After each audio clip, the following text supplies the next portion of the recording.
It began with silence. Not the silence of peace, but of fear, a silence that stretched across weeks, swallowing the voice of an 8-year-old boy named Ethan. His stepfather's story was neat, an accident, a fall, nothing more. But Ethan's wide, haunted eyes told a different tale. The courtroom pressed him for answers. He shook his head. Words failed him. And then, when everyone had given up, a German shepherd named Rexford was brought into the room. The dog pressed close, steady and unflinching, and in that fragile shelter, Ethan whispered the words no one expected. "Victor killed my mom."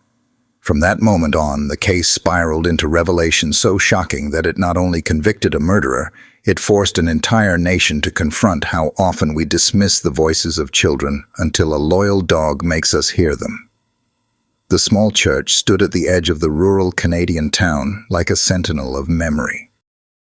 Its wooden beams creaked softly in the wind that swept across the frozen fields, and its windows, clouded with age, blurred the winter light into muted grey. Inside, the air was heavy with incense, and the faint, lingering scent of pine from the wreaths hung by neighbours who had come to pay their respects. At the front, beneath a simple wooden cross, lay the coffin of Margaret Hale, beloved by many, mother to one. The coffin was plain, the kind chosen not for grandeur, but for sincerity, lined with flowers from the local garden club she once belonged to. And before it, on the first pew, sat Ethan. He was only 8, but grief had carved into him an age far older. His legs dangled, unable to touch the stone floor. In his small hands, he clutched his mother's scarf, a pale blue woolen piece she used to wrap around her neck during bitter mornings. It smelled faintly of lavender soap and wood smoke, and Ethan held it as if it were the last thread binding him to her. The murmur of prayers and shuffling feet around him barely reached his ears. He sat hunched, silent, his chest rising with shallow breaths. To the congregation, he was the picture of a boy, frozen by shock. But inside him, a storm rattled against the walls of silence. The pastor spoke gentle words of consolation. Margaret was a woman of kindness. She gave more than she kept. Today, we remember not the way she left us, but the way she lived. His voice wavered in the rafters, finding no anchor in Ethan's ears. The boy's gaze remained on the coffin, his lips moving soundlessly. Only when the organ's first notes filled the air did the whisper slip out, fragile as a moth's wing. It wasn't an accident. His voice was so soft that only the scarf heard it. He pressed the fabric to his mouth, as though confessing to his mother alone. "They say you fell, but I know, Mama. I saw the shadow. I saw the hand." A tear slid down his cheek, disappearing into the weave of the wool. He clung to the scarf tighter, as if the truth might unravel from it if he held on long enough. Beside him, a woman in her 40s, his Aunt Clara, weary from sleepless nights, leaned close. She thought he was murmuring another goodbye. She stroked his hair and whispered, "Shh, Ethan. She's at peace now." But Ethan shook his head, almost imperceptibly. Peace was not the word that lived inside his chest. Fear was. Memory was. The sharp echo of wood against wood when his mother's body had struck the stairs. The gleam of a ring in the lamplight. The silence after a muffled cry. These things pressed against his ribs, begging to be released, but the adults did not see. A few rows back, neighbors whispered, "Poor boy. Not a tear until now. Children grieve differently." Yes, another sighed. At that age, they don't understand. They cling to strange things, a scarf, a word. "He'll heal." Their voices floated above Ethan like dust motes in a shaft of light. He wanted to shout, to tell them they were wrong. But when he opened his mouth, the weight of disbelief choked him. They would dismiss him again, as they had in the days before this funeral, when he had tried to tell his uncle about the shadow on the stairwell. "Grief makes you see things, Ethan," his uncle had said, with pity in his eyes. It was just an accident. So he had folded his truth back into silence, like a letter never sent. Now, in this church where the silence was thick enough to suffocate, Ethan found his only refuge in the scarf. He buried his face into it and breathed her scent. He whispered again, almost praying, "It wasn't an accident." The coffin was lowered slightly, resting on the bier before the altar. Candles flickered, their flames bending each time the door let in a draught of cold wind. The wax dripped steadily, marking the slow march of time. Each drop reminded Ethan of that night, how seconds could stretch into an eternity when terror held you by the throat. Judge Harrington, a distant family friend, sat quietly in the back, his robes absent today, replaced by a dark coat. His lined face bore the solemnity of someone who had seen too many endings in courtrooms, too many stories that had begun with violence and ended in wood and flowers. He noticed the boy's whisper, saw the way his small fingers dug into the fabric as though trying to hold back a tide. But Harrington told himself this was grief speaking, the kind of fractured grief he had seen many times before. Still, something in him lingered on that whisper. The service drew toward its end. The pastor invited the family to approach the coffin one last time. Clara took Ethan's hand, guiding him forward. He resisted at first, his feet dragging on the stone floor, then shuffled toward the coffin with reluctant steps. When he reached it, he stood on tiptoe, stretching to lay the scarf across the polished wood. His hand trembled, but his voice found one more thread of courage. "I know, Mama. I know." Clara squeezed his shoulder, tears rolling down her cheeks. "She hears you, sweetheart," she said, though she did not understand. The congregation bowed their heads. Outside, the church bell tolled, its sound drifting over the snow-laden hills, a reminder of endings and beginnings intertwined. Ethan's eyes stayed fixed on the coffin, as if it might move, as if some sign might rise to prove him right, but only silence answered him. As pallbearers came forward, Ethan was led back to his seat. The world blurred through the film of his tears, though he fought against them, angry that crying might make the adults believe his words even less. He bit his lip hard enough to taste iron. The funeral ended with polite murmurs, the shuffle of coats, the stamping of boots against the cold outside. People left in twos and threes, their voices carrying condolences that rang hollow in Ethan's ears. Still seated, Ethan clutched the scarf again. He whispered once more, the vow etched deeper now. "I won't forget, even if they don't believe me." The church doors swung open, letting in a blast of icy air. The coffin was carried out, flowers trembling with the motion.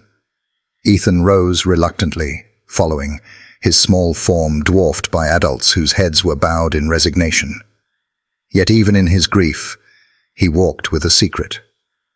The knowledge that beneath the layers of polite sorrow and official words, something darker had claimed his mother's life. And though no one else heard it, the silence of the funeral carried his whisper like an oath into the rafters, where it would wait until someone finally chose to listen. The church doors had barely closed on the last mourner when Victor Hale stepped forward, his black coat sweeping behind him like a shadow. He had been standing in the background through most of the service, letting Margaret's family soak in the sorrow, waiting for the moment to play his part. Now, with the pastor still lingering by the altar and neighbors clustered in hushed groups, Victor moved to the front, his hand pressed dramatically to his chest. "Thank you," he began, voice low but trembling just enough to sound sincere. "Thank you for being here today to honor Margaret. She was the heart of our home." His throat caught, a perfect imitation of grief. He paused, lowering his eyes. "Losing her so suddenly, in such a tragic accident, has broken me in ways I cannot explain." A few women dabbed at their eyes. Men shifted uncomfortably, moved by what they took as raw honesty. Victor lifted his gaze, sweeping it across the room, catching each pair of eyes like a net. He was tall, broad-shouldered, his dark hair neatly combed, his jaw freshly shaven. On the surface, he looked every bit the mourning husband, refined, devastated, struggling to hold himself together. Only Ethan saw through it. From the pew where he sat clutching his mother's scarf, the boy studied the man's face with a focus that only a child could muster. Victor's words poured out like a practiced script, each syllable polished. But his eyes were wrong. They glinted not with grief, but with something colder, sharper, like steel hidden beneath velvet. Ethan shivered, pulling the scarf closer to his chin. Victor raised his hands, as if offering his sorrow to the congregation. And that was when Ethan noticed it, a faint scar slanting across the back of his right hand, pale against his skin. Thin, jagged, healed long ago, but unmistakable. A memory cracked open in Ethan's chest. The night of his mother's fall, the shadow at the top of the stairs, the glint of a ring on that same hand, the sudden shove. His breath caught. He wanted to cry out, to tell them, "It's him. Can't you see?" But his throat locked tight, and the weight of all those adult eyes pressed down on him. He remembered how they had dismissed him before, with kind but pitying smiles. Poor boy, he doesn't understand. So he said nothing. Victor lowered his head again, squeezing out a tear. It slid down his cheek with perfect timing, just as he whispered, "Margaret was light in a world too often dark. I don't know how Ethan and I will go on without her." The crowd murmured. A neighbor placed a hand on Victor's shoulder. The pastor nodded with approval. To them, it was a portrait of dignity in grief. Ethan clenched the scarf so tightly his knuckles ached. He could see the tremor in Victor's lip, the exact pitch of his voice, none of it real. And when Victor turned, ever so slightly, his eyes passed over Ethan. For the briefest moment, the mask slipped. A gaze cold as ice locked with the boy's. No sorrow there, no warmth. Only calculation and the faintest flicker of warning. Ethan flinched, lowering his eyes quickly, pretending to study the floor, but his small body stiffened. The message was clear: stay silent. Adults around him kept nodding, whispering about Victor's strength, his devotion. "He loved her so much," one said. "Look how broken he is." "Yes," another sighed. "It's a blessing Ethan has for him. The boy will need guidance now." Ethan wanted to scream. Guidance? From him? His stomach twisted. He pressed his forehead to the scarf, willing his mother's scent to protect him from the lies filling the air. Victor finished with a heavy sigh. "Margaret's memory will guide us. I'll raise Ethan the way she would have wanted." His hand briefly touched his heart again, and that scar glinted in the candlelight like a secret no one else saw. Applause would have been inappropriate, But the silence that followed was filled with approval, with nods, with quiet affirmations that Victor was a man of integrity, a man crushed by tragedy, yet determined to carry on. Only Ethan sat rigid, his lips pressed thin, his heart pounding with the truth he could not speak. The pastor offered a prayer. People filed past to shake Victor's hand, murmuring condolences, praising his strength. "You're a good man," someone whispered. Victor lowered his head, accepting their words like blessings. His mask never wavered. When Ethan's turn came, Victor bent down, resting a hand on the boy's shoulder. The weight of it made Ethan shudder. The scar brushed against his sweater, and he froze. Victor leaned close, whispering so softly only Ethan could hear. "We'll be all right, won't we, son?" The word son is cut sharper than any knife. Ethan dared a glance up and met the man's eyes. And there it was again, that cold gleam, the one no one else noticed. He wanted to pull away, to shout, but instead he nodded stiffly, too afraid to do otherwise. Victor smiled, satisfied, and straightened to greet the next mourner. Ethan slipped back to his pew, clutching the scarf tighter, his small chest heaving. Around him, people praised Victor's composure, his devotion, his love. But Ethan's mind replayed the scar, the stare, the whisper. The mask had fooled everyone except him. And though his lips stayed sealed, his heart screamed the truth into the silence of the church. It wasn't an accident, and he's still here. Night folded itself over the little farmhouse, like a blanket too heavy to breathe beneath. The mourners were gone, their words of comfort trailing into silence. Only the ticking of the kitchen clock and the occasional groan of old wood carried through the house. Upstairs, Ethan lay on the floor of his small bedroom, pressed tight beneath the bed frame where the darkness felt thicker, safer. The scarf was still with him, wrapped around his neck. Its faint lavender smell clung like a memory, both comfort and ache. In one hand he held a battered notebook, the kind his mother once bought for school spelling tests. Tonight, it wasn't for words. He had none left to give. Tonight, the pages would carry the screams no one else wanted to hear. His pencil scratched in frantic strokes. First came the outline of a staircase, uneven lines that trembled with the memory of that night. Then, a crude hand, larger than life, pushing downward. The hand bore a thick band, Victor's ring. Next, he shaded a hammer, jagged and crude, its head smeared with hurried red strokes. Blood. Ethan drew as though each line could cut through the silence choking him. He pressed hard, so hard the pencil tip snapped. Without hesitation, he sharpened it with the tiny blade he kept hidden under his mattress, and began again. Each drawing was not just a picture. It was a cry. His only way to shout. It wasn't an accident into a world that had decided not to listen. Tears blurred the page, smearing the graphite. But he kept going. He remembered the sound. A hollow thud. His mother's breath cut short. He remembered Victor's voice afterward, low and steady, rehearsed even then. She fell. It was just a fall. Ethan's chest tightened. He clutched the scarf to his face, muffling his sob. He didn't want Victor to hear. The house wasn't safe anymore.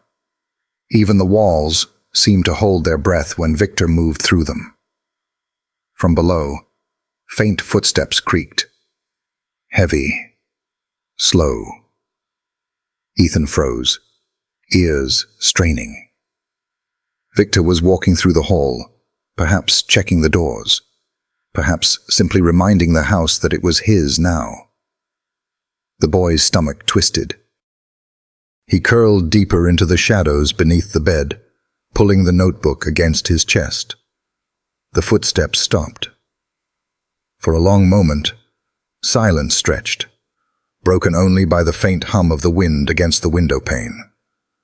Then, the door to his mother's old room shut with a dull click. Ethan exhaled shakily. He turned the page, his hand trembling. This time, he drew eyes, cold, sharp, staring through him like they had at the funeral. Eyes that didn't belong to a grieving husband, but to someone who had stolen something sacred. He drew the scar across the hand again and again, until the paper nearly tore. Each drawing was a secret diary of truths too dangerous to speak aloud. Adults had already told him he was confused, that grief made him imagine. But Ethan knew. Children sometimes saw what grown-ups refused to. His notebook became the place where he could shout into the void, where lines and smudges carried the weight of words no one would believe. He flipped to another page and wrote, in crooked letters, "He did it." The words looked small, fragile, but seeing them there gave him strength. Beneath, he sketched the outline of his mother's smile, soft, kind, unfinished. He couldn't bear to complete the drawing. The house creaked again, and Ethan stiffened. He closed the notebook quickly, sliding it under a loose floorboard beside him. He had discovered the hiding place weeks earlier, when playing with marbles. Now, it was his sanctuary. The one corner Victor's shadow hadn't claimed. Clutching the scarf, Ethan whispered into the dark, "I'll keep your secret safe, Mama. I'll tell it. Someday." His voice was barely audible, swallowed by the silence. Above him, the bed springs groaned as the wind rattled the windows. He imagined his mother sitting beside him like she once did on stormy nights, humming a lullaby that made the walls feel warm. But the only song tonight was the memory of her fall, the sound replaying again and again inside his skull. He bit his lip until it bled, willing himself not to cry too loudly. Crying invited questions. Questions invited Victor. Instead, he pressed his palm against the cool wood of the floorboard, hiding his drawings. Those pages were his proof, his evidence, even if no one else would ever see them. Someday, when the world stops treating him like a child lost in grief, those sketches might matter. They might save him. But tonight, all they could do was keep him from drowning in silence. Ethan curled tighter, exhaustion finally pulling at his eyelids. Before sleep claimed him, he whispered once more into the scarf, the words he had spoken again and again since the funeral. "It wasn't an accident." "I know it wasn't." And in the quiet darkness of his room, beneath the weight of fear and the mask of his stepfather's lies, a boy's secret waited in graphite and shadows, silent drawings screaming for justice. The morning after the funeral, the farmhouse smelled of cold coffee and damp wood. A thin fog pressed against the windows, blurring the view of the frozen fields outside. Inside, silence hung heavy, broken only by the ticking of the kitchen clock and the faint scrape of Victor's chair against the floorboards as he left early for business in town. Ethan sat at the kitchen table, his scarf looped tightly around his neck, the notebook hidden upstairs beneath the floorboard. His eyes felt raw, but he stared stubbornly at the steam rising from his cocoa. He knew today wouldn't be normal. Nothing had been normal since the night his mother died. The knock came just after 9. Sharp, polite, but insistent. Clara, his aunt, opened the door to reveal 2 women in dark coats, their hair pulled neatly back, clipboards in hand. They introduced themselves in soft voices. Ms. Harlow and Ms. Green, social workers assigned to check on Ethan's well-being. Clara stepped aside, her lips pressed thin. She didn't like Victor, but she also didn't want the boy further unsettled. The women entered with practiced warmth, their eyes sweeping the room as though taking mental photographs. They sat across from Ethan, lowering themselves to his level. Their smiles were careful, the kind adults used when they thought children were fragile glass. "Ethan," Miss Harlow began, her voice as smooth as honey, "we're here to make sure you're okay. We know you've been through something very hard." Ethan's fingers tightened around the mug. He glanced at Clara, who nodded gently. Miss Green leaned closer. "Can you tell us anything about that night? About what happened with your mom?" The scarf grew damp against his lips as he pressed it there. His heart hammered. This was his chance. For days the truth had lived in his chest like a trapped bird. Maybe if he said it now, they would believe him. His voice came out thin, shaky. Victor killed Mom." The words hovered in the air, fragile as frost. For the first time since the funeral, Ethan felt lighter. He had spoken the truth. The women exchanged a glance. Subtle. Practiced. Mrs. Green's pen scratched quickly across her clipboard. Mrs. Harlow kept her voice calm, measured. "That's a very big thing to say, sweetheart. Can you tell us what makes you think that?" Ethan's small hands trembled as he described it. The scar, the shove, the sound of the fall. His words spilled out in broken fragments, but the images were clear in his mind. He told them about the ring gleaming in the stairwell light, about how his mother's cry had been cut off too soon, about Victor's cold eyes at the funeral. Mrs. Green kept writing, nodding as though she understood. Miss Harlow tilted her head, murmuring, "I see," and "That must be scary." When Ethan finished, silence settled like a heavy blanket. He searched their faces, desperate for recognition, for belief. But Miss Harlow only reached across the table, patting his hand softly. "Ethan, sometimes when very sad things happen, our minds try to make sense of them in different ways. We imagine details, or we blame someone because the truth feels too painful. That's called a trauma response." The words pierced him sharper than any knife. Trauma response. Like a label stuck on his forehead, invalidating everything he had just said. "No," Ethan's voice cracked. "I saw him. He pushed her." Clara touched his shoulder gently, torn between comfort and caution. "Ethan," she whispered. Miss Green closed her folder carefully, her tone soothing but final. "It's normal to feel angry and confused, Ethan. We'll write down what you told us, but for now, what's most important is that you feel safe." Safe. The word made Ethan want to scream. Safe was the last thing he felt with Victor's shadow looming in every hallway. He looked from one woman to the other, realizing with a hollow ache that they didn't believe him. They had written down his words, yes, Victor killed Mom, but already he could see how they had filed them away under grief, not truth. The women rose, smoothing their coats. Ms. Harlow smiled, her eyes kind but distant. "We'll check in again soon. And remember, Ethan, it's okay to be sad. That's normal." Ethan didn't answer. He couldn't.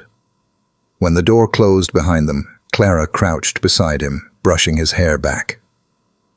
"They're trying to help," she whispered. But her eyes betrayed doubt. Not in Ethan, but in the system that claimed to protect children. Ethan turned his face into the scarf, swallowing the lump in his throat. He thought of his notebook upstairs, of the drawings hidden beneath the floorboard. Those pages believed him. The lines of graphite and smeared pencil never doubted, never reduced his truth to a response. He whispered to himself, so softly Clara could not hear. "I know what I saw." Outside, the fog lifted slightly, revealing the barren fields stretching into the distance. To Ethan, it felt like the whole world had decided not to see what was right in front of them. And so, his secret, his drawings, his whispers, became more important than ever. If no one else would hold the truth, he would. That night, long after Clara tucked him in, Ethan crept back beneath his bed. He opened the notebook to the page where he had written. He did it. Carefully, in block letters, he added the words the women had refused to accept. "Victor killed Mom." He pressed the pencil so hard it tore the paper, engraving the truth into wood beneath. And as he curled around the notebook, the scarf pressed to his lips, Ethan promised himself one thing. Someday, someone would believe him. The schoolyard was alive with noise, the kind of wild, unrestrained joy only children could create. Balls bounced against brick walls, laughter carried across the frosted air, and the clatter of boots scuffed against the patchy grass of the playground. Yet at the far edge, near the fence where the maple trees cast long shadows, Ethan sat alone. His scarf, his mother's scarf, was looped around his neck, the ends tucked into his coat as though he could keep her with him that way. In his lap lay a closed notebook. He didn't draw here. The playground was no sanctuary. Here, eyes were everywhere, waiting, judging, mocking. A group of boys huddled near the swings, their voices carrying across the yard. "That's him," one whispered loudly enough for Ethan to hear. "The kid who says his stepdad killed his mom." Another snickered. "My mom said it was an accident. He just makes stuff up because he can't handle it." The laughter stung sharper than the wind. Ethan stared down at his hands, willing them not to shake. His throat ached with words he would not say, not here. He had tried once, the week after the funeral, telling a classmate what he'd seen. By the next day, the story had spread, twisted into a tale of a boy seeing ghosts and making things up. Now, whenever he passed in the hallway, whispers followed. Liar. Crazy. The kid who talks about murder. On the playground, one boy, taller than the rest, broke away from the group. He strutted toward Ethan, his sneakers crunching on gravel. "Hey, ghost boy," he called. "Got any new stories today? Maybe your stepdad's a vampire. Or maybe your mom's haunting the attic?" The group erupted in laughter. Ethan's face burned. He pulled the scarf tighter, burying his mouth in the wool, and turned away.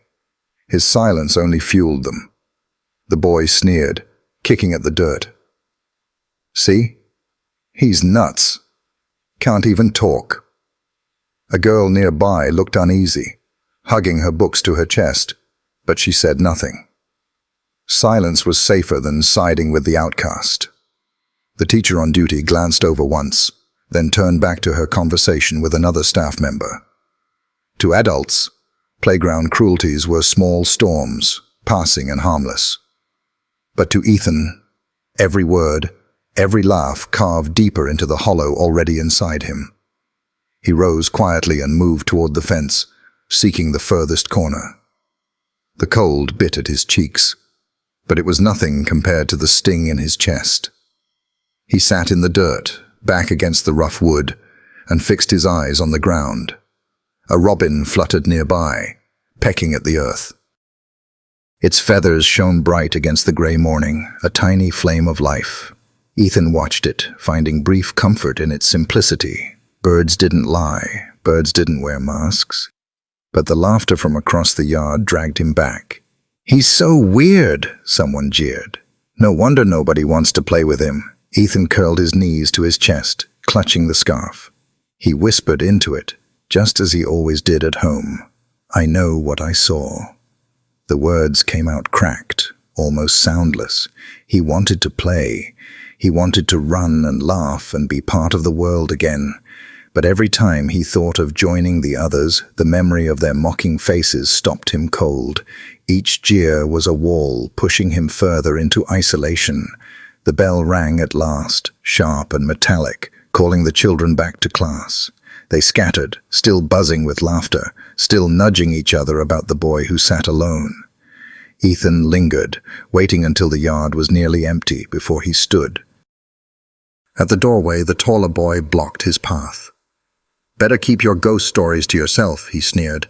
"Nobody believes you. Nobody ever will." He shoved past, leaving Ethan frozen. In class, Ethan took his seat by the window. The teacher began the lesson, her voice steady, her chalk scratching the board. But Ethan's mind was elsewhere. He pressed his palm to the desk, imagining his notebook hidden at home. At least there, the drawings listened. They never laughed. Outside the glass, snow began to fall, soft and silent. The flakes drifted down without sound, covering everything equally. Playground, fence, even the swings where the boys had mocked him. Watching them, Ethan felt something stir inside. A wish that he, too, could disappear beneath silence so complete, no one could touch him. But wishes didn't change the truth. The scarf against his neck, the notebook hidden under the floorboard, the scar etched in Victor's hand. These were the only anchors he had left. And the world could laugh, could dismiss, could label him an outcast. But Ethan would carry the secret, even if it meant carrying it alone. And so he did what he had learned to do best. He retreated deeper into silence. By the time the final bell rang that day, he had spoken no more than 3 words in class. The teachers exchanged worried looks, noting his withdrawal, but their reports would later frame it as difficulty coping, another symptom of loss. Walking home through the snow, Ethan tightened the scarf and whispered into it one last time. "Someday, they'll see. Someday." His breath fogged the air, the words vanishing before anyone else could hear. And behind him, the laughter of the playground lingered like a ghost, reminding him that truth was sometimes the loneliest place of all. The courtroom smelled of varnished wood and old paper, a place where lives were weighed in silence and declared in sentences. Sunlight filtered through the high windows, cutting pale beams that turned the dust into slow-falling motes. For Ethan, the room felt enormous, the ceiling too high, the walls too wide, a world built for adults where his small voice would drown. He sat at the long oak table beside Clara, his aunt, her hands folded tight in her lap. Across the aisle, Victor looked every bit the grieving widower. His suit was pressed, his hair perfectly combed, his eyes damp with a sorrow he could summon at will. Next to him sat his lawyer, a tall man with sharp features and a voice like sandpaper. The early custody hearing had drawn only a handful of spectators, but to Ethan, it felt as if the whole world was watching. His legs dangled from the chair, his shoes not reaching the floor. He clutched the scarf in both fists, the threads worn thinner each day. Judge Harrington, stern and gray-haired, adjusted his glasses and looked down from the bench. His gaze swept the room like a blade, resting briefly on Ethan before moving on. The boy shivered. Those eyes carried no warmth, only calculation. The lawyer rose.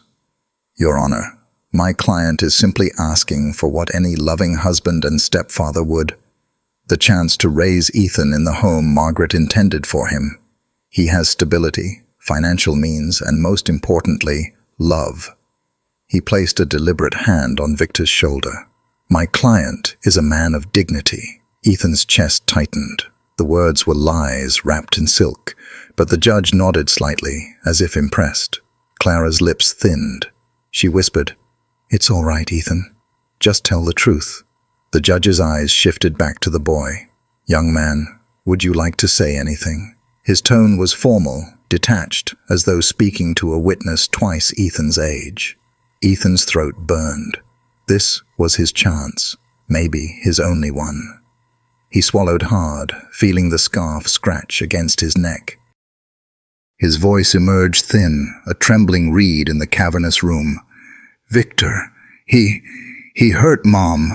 The words cracked in the air, fragile, almost lost. Ethan gripped the scarf tighter, forcing the next sentence through his clenched throat. "I saw him. He pushed her." The room stilled for a heartbeat. Clara's hand tightened around his. But then the lawyer let out a laugh, sharp and scornful. "Your Honor, this is precisely the problem. The boy has been through trauma. He's inventing fantasies to cope. Shall we really entertain the imagination of an 8-year-old as evidence in a court of law?" The judge leaned back in his chair, his robes rustling, his eyes fixed on Ethan, cold and unyielding. "Ethan," he said slowly, "I know this is difficult, but grief plays tricks on the mind. Unless there is evidence, real evidence, these are just words. Just words." The phrase struck Ethan like a slap. He wanted to scream, "They're not just words. I saw it." His mouth opened, but no sound came. His small voice had already cracked once. The weight of their disbelief crushed it back into silence. Victor sat still, a mask of wounded dignity on his face. But beneath the table his fingers tapped, a small, controlled rhythm that Ethan noticed. The scarred hand, the ring that glinted under courtroom light. No one else seemed to see. The lawyer continued smoothly. "My client has endured enough slander. We ask the court to recognize his good faith and to dismiss these stories." He gestured toward Ethan with the faintest curl of contempt. Clara rose, her voice shaking but firm. "Your Honor, Ethan has been consistent in what he says. Maybe he's small, but that doesn't make him wrong. Why won't anyone listen to him?" The judge sighed, removing his glasses. "Ms. Hale, I sympathize with your family's loss. But this court cannot act on the testimony of a grieving child without corroboration. We must rely on facts, not feelings." His eyes returned to Ethan, colder than before. "Do you understand, young man? What you've said here today is not evidence." The words fell like a gavel, before the gavel itself struck. Ethan's vision blurred. He looked at the scarf, then at his notebook, hidden far away at home. His drawings, his whispered confessions. To him, they were proof. But here, in this room of polished wood and cold eyes, they were nothing. Clara bent low, whispering fiercely, "Don't give up. We'll find a way." But Ethan barely heard her. The judge shuffled papers, moving briskly on to scheduling and procedural matters. To him, the moment had passed, a child's outburst neatly categorized and dismissed. Ethan's small hands trembled in his lap. He whispered into the scarf, so soft no one else could hear, "I know it's true." The wool absorbed his vow. When the hearing adjourned, Victor stood, nodding gravely to the judge, shaking his lawyer's hand with quiet pride. People saw a man steady in grief. Ethan saw the flicker of satisfaction in his eyes, the victory hidden behind crocodile tears. As the courtroom emptied, Judge Harrington's cold gaze passed over Ethan one last time, indifferent, detached. In that look, the boy understood something painful. The truth was his burden alone. For now, no one else would carry it. He followed Clara out, the scarf clutched like a lifeline. Behind him, Victor's polished shoes clicked against the marble floor. each step a reminder of the secret Ethan carried in silence. And as they stepped into the chill air outside, Ethan vowed again, this time deeper, etched into his bones. Someday, the world would see. The gymnasium smelled of floor polish and faint echoes of yesterday's basketball game. Folding chairs had been set in neat rows, the kind of order that made the place feel less like a school and more like a hall for speeches. At the front, a banner fluttered slightly under the draft from an old heater, Community Outreach Day, Building Trust Together. Ethan sat in the second row, scarf wound tight around his neck, notebook pressed flat in his lap. Around him, other children whispered with excitement. They bounced in their chairs, craning their necks toward the stage. Teachers urged them to settle down, but their anticipation only grew. He didn't share their eagerness. For Ethan, assemblies were just another stage for whispers. That's him, the one who said his stepdad killed his mom. Their eyes didn't say it out loud anymore, but he felt the weight of their glances. He pulled the scarf higher, as if it could shield him. At precisely 10 o'clock, a woman in a navy jacket stepped onto the stage. She moved with quiet authority, the kind that filled the room without needing to demand it. Detective Claire Morrison. Her auburn hair was tied back, her badge clipped neatly to her belt. She didn't smile in the exaggerated way adults often did around children. Instead, her expression was steady, respectful. "Good morning," she began, her voice firm but warm. "I'm Detective Morrison, and today I'm here to talk to you about safety, about trust, and about a very special partner of mine." She glanced toward the side door. "I'd like you to meet Rexford." The door opened, and the room collectively gasped. He entered with the slow, deliberate grace of a seasoned soldier. A German shepherd, his muzzle flecked with gray, his body broad and strong beneath the black vest stitched with the faded word K9 Unit. His amber eyes swept the room, not nervously, not timidly, but with the calm assessment of someone who had seen too much and survived it all. Children clapped, squealed. Some even stood in their chairs to get a better view. But Ethan didn't clap. He just stared. His eyes, usually dull with silence, flickered with something unfamiliar. Curiosity. Detective Morrison patted the dog's flank gently. "This is Rexford. He worked with me for many years. He helped track missing people, sniff out danger, and once, he even saved my life. He's retired now, but his spirit, his loyalty, hasn't retired at all." Rexford sat, straight-backed, his ears high.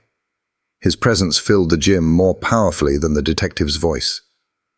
Morrison spoke about teamwork, about trust between humans and animals, about how dogs could sometimes understand what words could not. Her voice rose and fell, but Ethan heard little of it. His gaze was locked on Rexford. The dog's chest moved with slow, steady breaths. His eyes, golden and deep, seemed to rest on no one and everyone all at once. And for a fleeting second, when those eyes passed over Ethan, something happened. His stomach tightened, not with fear this time, but with recognition. He knew what it was to carry things you couldn't say, to be seen, but not believed. And though Rexford was only a dog, in those eyes, Ethan saw something more. A keeper of secrets. The detective invited a few children to come forward. Hands shot up, voices called out.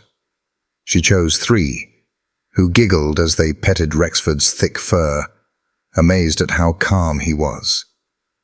When their turn was over, Morrison scanned the room. Her gaze lingered on Ethan, the boy sitting small and silent, scarf clutched like a lifeline. She had read the file before coming.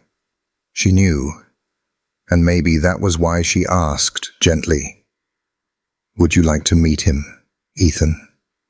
The room hushed. Dozens of eyes turned. Heat rushed to Ethan's cheeks. He wanted to shrink into his chair. But Morrison's voice had been different. Not pitying, not mocking, just steady. Like Rexford's gaze. Slowly, almost unwillingly, he rose. His feet felt heavy as he walked to the stage. The scarf slipped down slightly, exposing his pale throat. He stopped a few feet away, frozen. Morrison knelt beside Rexford. "It's okay," she said softly, so only he could hear. "He'll come to you if you want him to." Rexford didn't move at first. He simply regarded the boy, head slightly tilted. Then, with deliberate slowness, he stood and padded forward. His paws echoed against the wooden stage. He stopped just short of Ethan, close enough for the boy to feel the warmth radiating from his body. For a moment, the gym was silent. Ethan's hand shook as he reached out, hovering in the air. Rexford didn't flinch. His ears stayed forward, his eyes calm. Then, with a breath that felt like it broke something inside him, Ethan touched the fur. Coarse, yet warm beneath his small fingers. He let out a sound. Not quite a sob, not quite a sigh. Something in between. For the first time since the night of his mother's death, his eyes softened. The children clapped again, but Ethan didn't hear them. He was lost in that moment. The feel of life beneath his palm, steady and strong. It was as if Rexford was telling him, without words, "I hear you. I see you." Morrison watched carefully, her heart tightening. She saw the way Ethan's body shifted, the tension loosening, the scarf falling slightly as if he no longer needed to hide behind it completely. Ethan knelt, pressing his forehead briefly against the dog's shoulder. A tear slipped down his cheek, disappearing into Rexford's fur. He whispered something no one else caught, not even Morrison. But Rexford's ears twitched, and his tail gave one slow thump against the floor. When Ethan finally stepped back, his fingers lingered a moment longer before retreating. He returned to his seat without a word. But something had changed. The scarf still wrapped his throat, but his grip on it was looser. His shoulders, usually hunched, seemed a little straighter, and though no one else noticed, Detective Morrison did. She made a quiet note in her mind. The boy responded, not to us, to him. As the assembly ended and children spilled back into the halls, buzzing about the police dog, Ethan stayed seated for a moment longer. He watched Rexford disappear through the side door with Morrison, the sound of paws fading into silence. For the first time in weeks, Ethan's silence didn't feel like emptiness. It felt like waiting for the next moment when those steady amber eyes would find him again. The afternoon sun slanted through the tall school windows, spilling long bars of gold across the polished floor of the empty gymnasium. The noise of the assembly had long faded, leaving only the faint echo of footsteps as teachers ushered the last of the children back to class. Yet Ethan remained, lingering at the edge of the stage, his scarf clutched in one fist. Detective Claire Morrison had noticed him hesitate when the crowd dispersed. She hadn't rushed him. Instead, she stood a few feet away with Rexford at her side, giving the boy the space to choose. The German shepherd sat patiently, his ears perked but relaxed, his breathing steady. He wasn't waiting for command. He was waiting for Ethan. The boy's chest rose and fell in shallow, uneven breaths. He wanted to leave, to retreat to the safety of his scarf and his hidden notebook. But there was something in those amber eyes that held him, something that felt like a promise. Ethan's hand lifted slowly, trembling as if weighed down by a storm no one else could see. His fingers hovered in the air, uncertain, ready to withdraw at the first sign of rejection. Rexford didn't move at first. He only tilted his head, gaze unwavering, as though he understood that trust wasn't something you demanded. It was something you waited for. Then, with deliberate gentleness, he leaned forward, pressing the side of his muzzle into the boy's outstretched hand. The contact was electric, not shocking, but grounding. Like a spark finding a wire that had been disconnected for too long. Ethan gasped softly. The fur beneath his palm was coarse, warm, alive. His fingers curled instinctively, clutching, desperate not to let go. A sound escaped him, small and fragile. The first real sound he had made in weeks. It wasn't a sob, not exactly. It was the unsteady exhale of someone finally finding air after being underwater too long. His knees buckled, and he sank to the floor, face level with Rexford's steady eyes. The dog remained still, his weight steady as stone, his presence unshaken. He leaned just slightly harder into the boy's hand, as if to say, "I won't move unless you want me to." "And then," Ethan whispered. His lips moved against the wool of the scarf still looped loosely around his neck. The words cracked with disuse. "I saw him," he breathed. The sound was barely audible, yet it trembled with truth. He pushed her. Claire froze, though her face betrayed nothing. She had been briefed on Ethan's silence, the way his claims had been dismissed as trauma talk. Hearing those words now, whispered not to her, but to the dog, tightened something deep in her chest. Ethan pressed his forehead against Rexford's shoulder, eyes squeezed shut. Another whisper followed, softer, almost breaking. "Nobody believes me."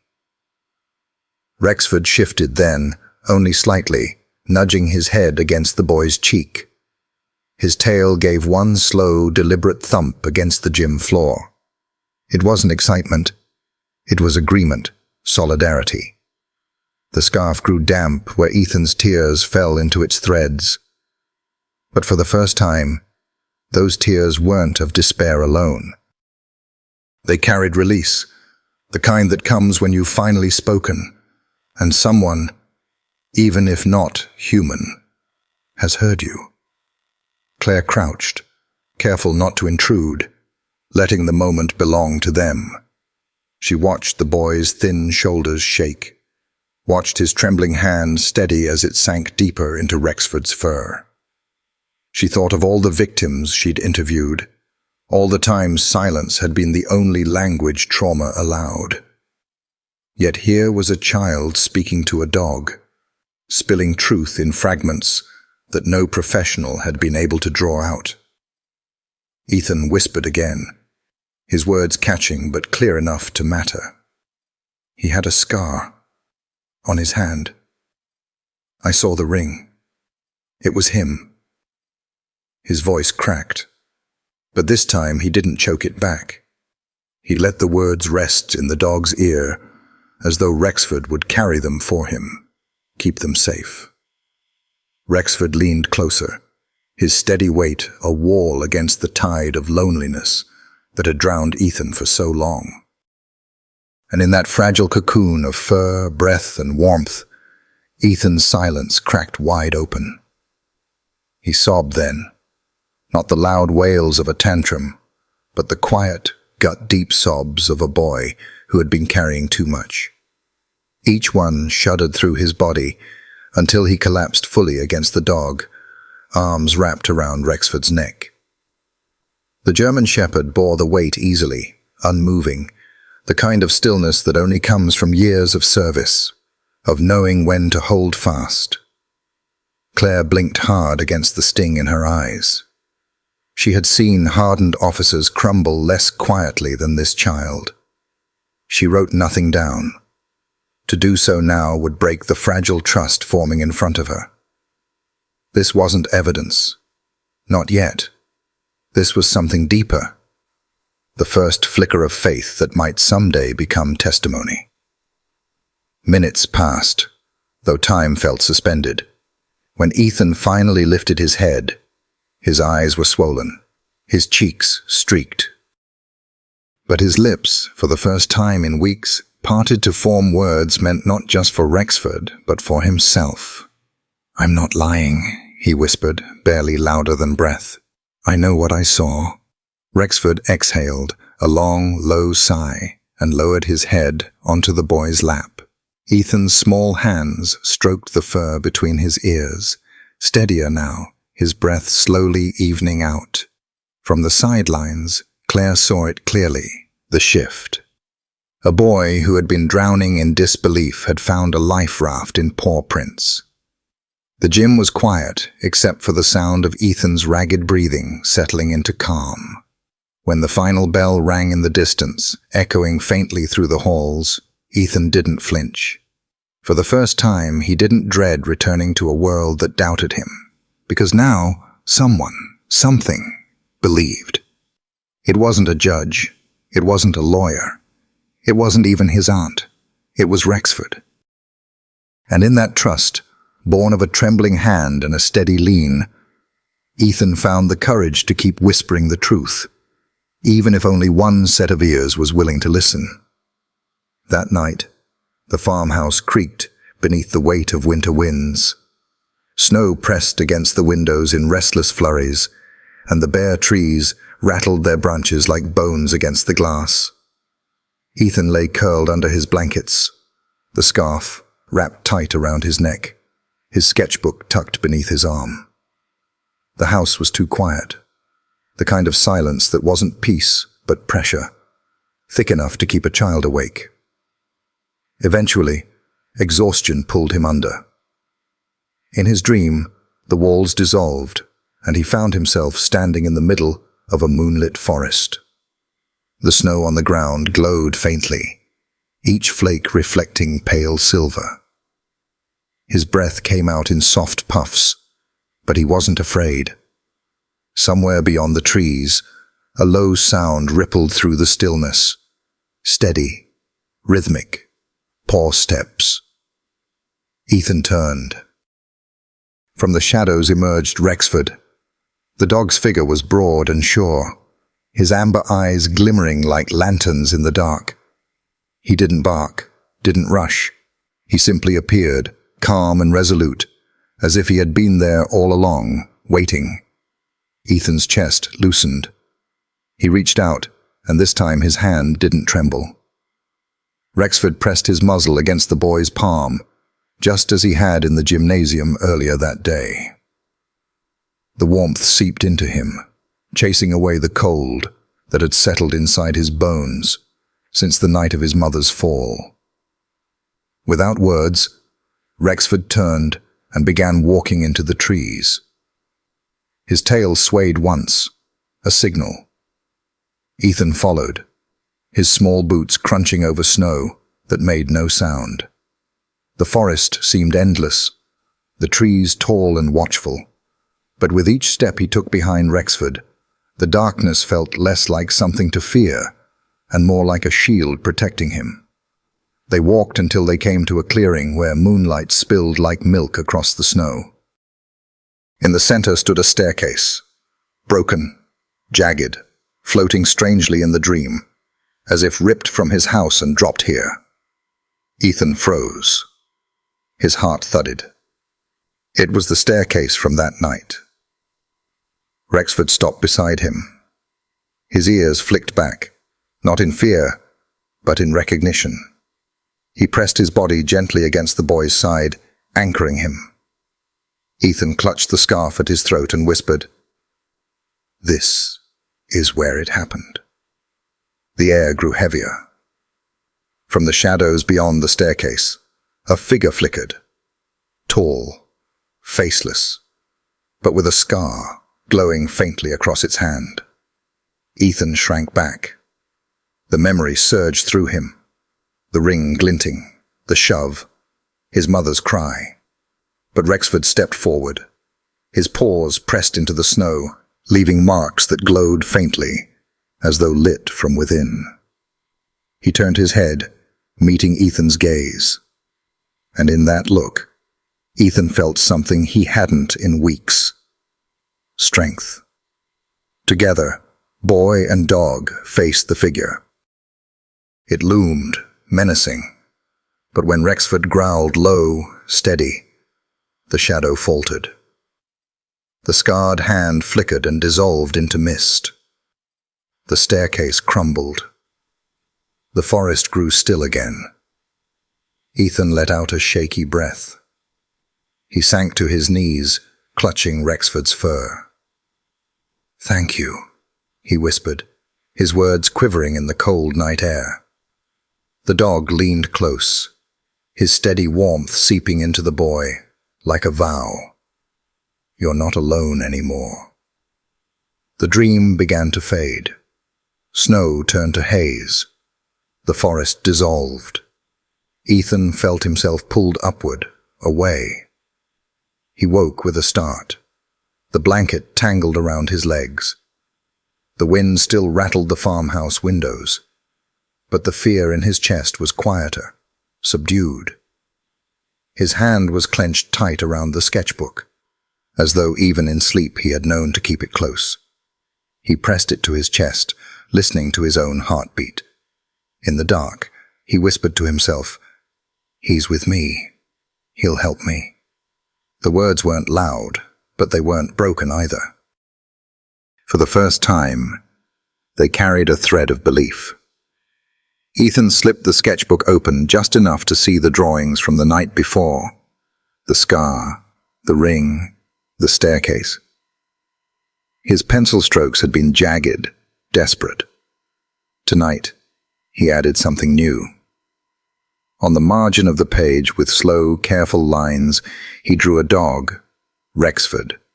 His ears tall, his eyes steady, his paws planted firmly in the snow. He looked at the drawing, his small hand trembling less than usual, and felt something stir in his chest.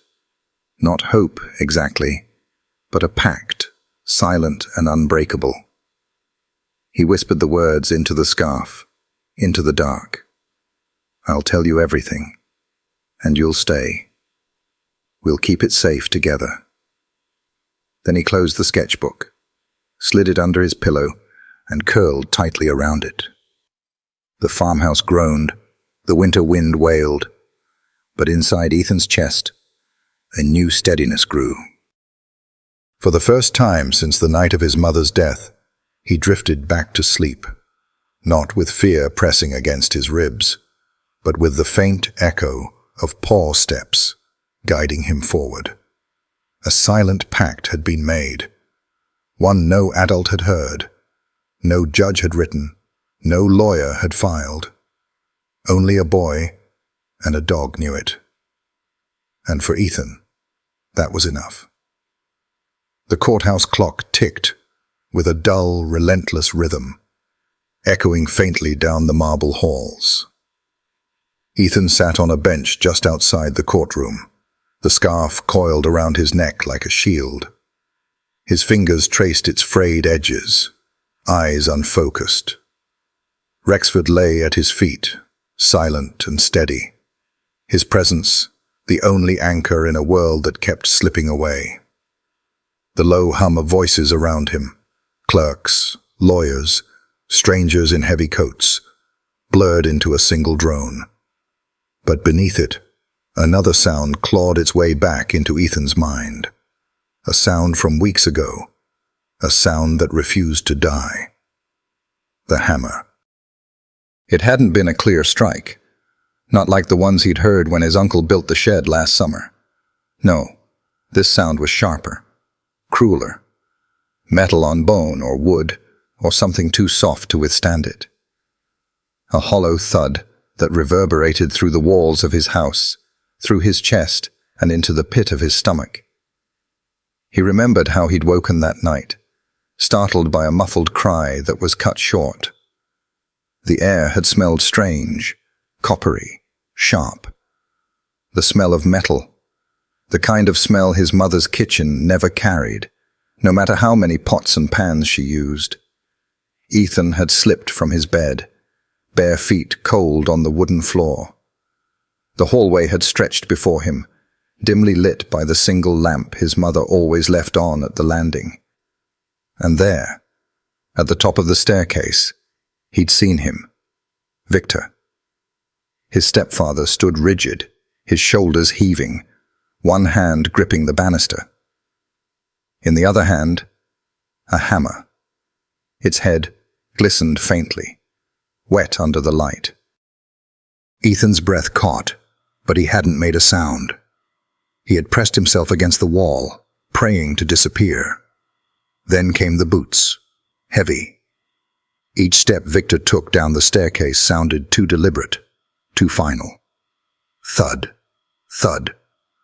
The hammer knocked once against the wood rail as he passed, a sound that froze Ethan's blood. He hadn't dared to move, hadn't dared to breathe, and then he saw her. At the bottom of the stairs, his mother's body lay twisted, her hair fanned out across the wood like spilled ink. Her scarf, the same one he now wore, had been torn from her neck and draped limply across the floor. Ethan remembered wanting to run to her, to scream, but his legs had been stone. Instead, he had watched Victor crouch beside her, his gloved hand adjusting her arm, placing it neatly against her side, as though arranging her for display. Then, with a chilling calmness, Victor pulled the scarf from the ground, wiped the hammer clean, and tucked it into a toolbox waiting by the door. The man had paused only once, glancing back up the staircase. For a split second his eyes had lifted, and Ethan swore Victor had seen him. The scar on his hand gleamed in the lamplight as his fingers tapped the hammer's handle before shutting the box. Ethan had fled back to his room, heart pounding so violently he feared it would give him away. He had hidden beneath the bed, clutching his pillow to his face, biting down to keep from sobbing out loud. And in the suffocating dark, he had made his first drawings: a hammer, a ring, a scar. Now, in the courthouse hallway, those images surged back with brutal clarity. His throat tightened, his hands shook. The scarf slipped from his fingers, falling loosely across Rexford's back. The dog stirred, lifting his head. His eyes found Ethan's, calm and knowing. Slowly, he pressed his muzzle against the boy's knee, grounding him. Ethan clung to that touch, his breath coming fast and shallow. A memory that had been buried, pushed down by disbelief and scorn, now demanded to be heard. The hammer, the boots, the scar, the smell of metal that no one else could smell. Tears welled in his eyes. He whispered, voice cracking, "I saw it. I saw everything." The words trembled, meant only for Rexford's ears. Claire Morrison, seated a few feet away, glanced up from her notes. She saw the boy's lips moving, saw the way his fingers clenched the scarf, and though she couldn't hear, she understood.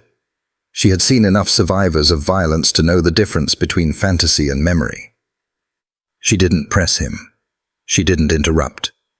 She simply allowed the moment to breathe. Ethan closed his eyes, the images still burning. He wanted to scream it to the judge, to the lawyers, to anyone who would listen. Victor killed her. I saw the hammer. I smelled the blood, but he knew what they would say, not evidence. Trauma response, just grief. So he swallowed the scream, let it settle like a stone in his chest, and whispered again into Rexford's fur. You believe me, don't you? The dog shifted closer, his body pressing firmly against the boy's legs, his tail brushing once against the floor. Ethan's lips quivered, but a small strength sparked in his chest. He opened the sketchbook he had carried here, turning to the page where he had drawn the hammer again and again, dark strokes tearing into the paper. He pressed his palm against it, whispering to the memory, someday they'll see. The courtroom doors opened then, the bailiff's voice calling names. Ethan flinched, hugging the scarf to his face. Clara touched his shoulder, gently guiding him up. But before he stood, he pressed one last kiss into Rexford's fur, as though sealing the memory between them. The hammer, the boots, the scar, these were not illusions. They were the truth, carved deep into a boy's mind. And though the judge's cold eyes would soon dismiss him again, Ethan knew he wasn't alone anymore. His truth had a witness now, silent, steadfast, waiting in paw prints beside him. The woods behind the Hale farmhouse stretched endlessly, a tangle of bare trees and brittle undergrowth crusted with frost. In winter light, the forest looked like a cathedral of shadows, the branches overhead crossing like stained glass beams without color. The detectives moved slowly along the narrow path, their boots crunching through a thin layer of snow. Ahead of them padded Rexford, his paws sinking silently into the ground, his vest catching the pale light. Ethan followed close behind, scarf tight around his throat, his notebook clutched under one arm. Detective Claire Morrison stayed beside him, careful not to rush. Every few steps she glanced down, watching his face, pale, hollow-eyed, but alert. They were here because of him. For weeks his words had been brushed aside, written off as trauma response. But now, after seeing his whispers to Rexford, Claire had insisted, "Let him show us. If he says something's there, then let's look." Detective Haynes, older and gruff, trudged behind with little patience. "We've walked this stretch before," he muttered. "Nothing out here but roots and frozen dirt." But Ethan stopped suddenly, his boots sinking into a patch of damp leaves.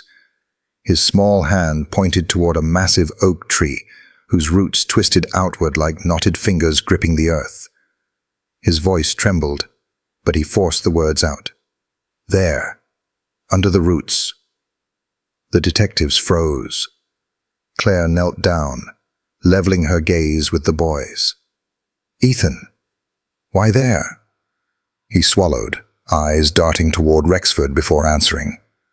"That night, I heard him, Victor, his boots, heavy, dragging something. He came out here. I watched from the window. He knelt by that tree." His hand shook, but he pressed it firmly against the scarf, as if drawing strength from it. "He hid something." Rexford sniffed the air, his ears twitching. Without command, he padded straight to the oak. He circled once, nose pressed close to the ground, then began pawing fiercely at the roots. Snow scattered, damp soil loosening beneath his claws. Detective Haynes frowned, but leaned in anyway. "He's alerting." Claire's eyes sharpened. "Keep digging." Rexford's movements grew more urgent, his tail stiff with focus. He scraped at the base of the largest root until something dull and metallic clinked against his paw. The sound froze everyone. Ethan stepped closer, heart thundering. "That's it. That's what he hid." Claire pulled on gloves and crouched beside the dog. Carefully, she cleared away more soil until the edge of a small metal box emerged, rusted and dented but intact. She exchanged a glance with Haynes, who swore under his breath.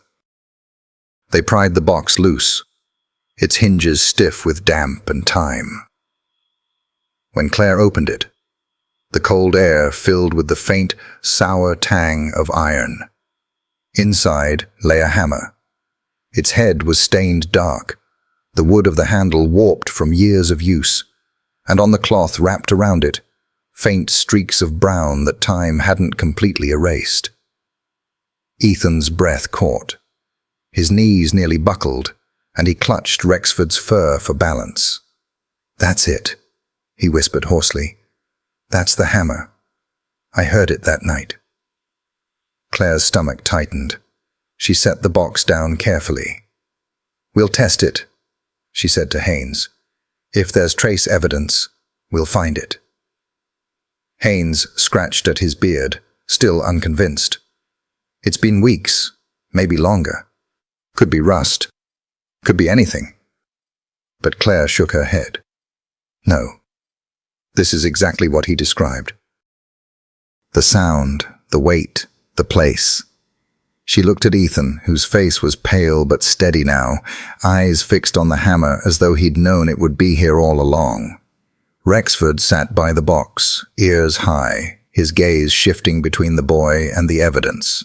He leaned against Ethan's leg, anchoring him as the boy's small frame trembled.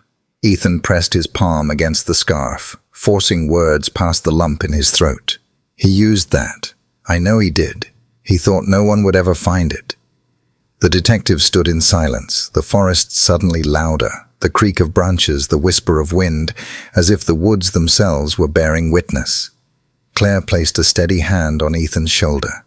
"You were right," she said softly. "You remembered. You helped us find it." For the first time in weeks, Ethan lifted his head. His eyes were red, his lips cracked, but there was a flicker of light in his gaze. Not joy, not yet, but relief. Someone finally believed.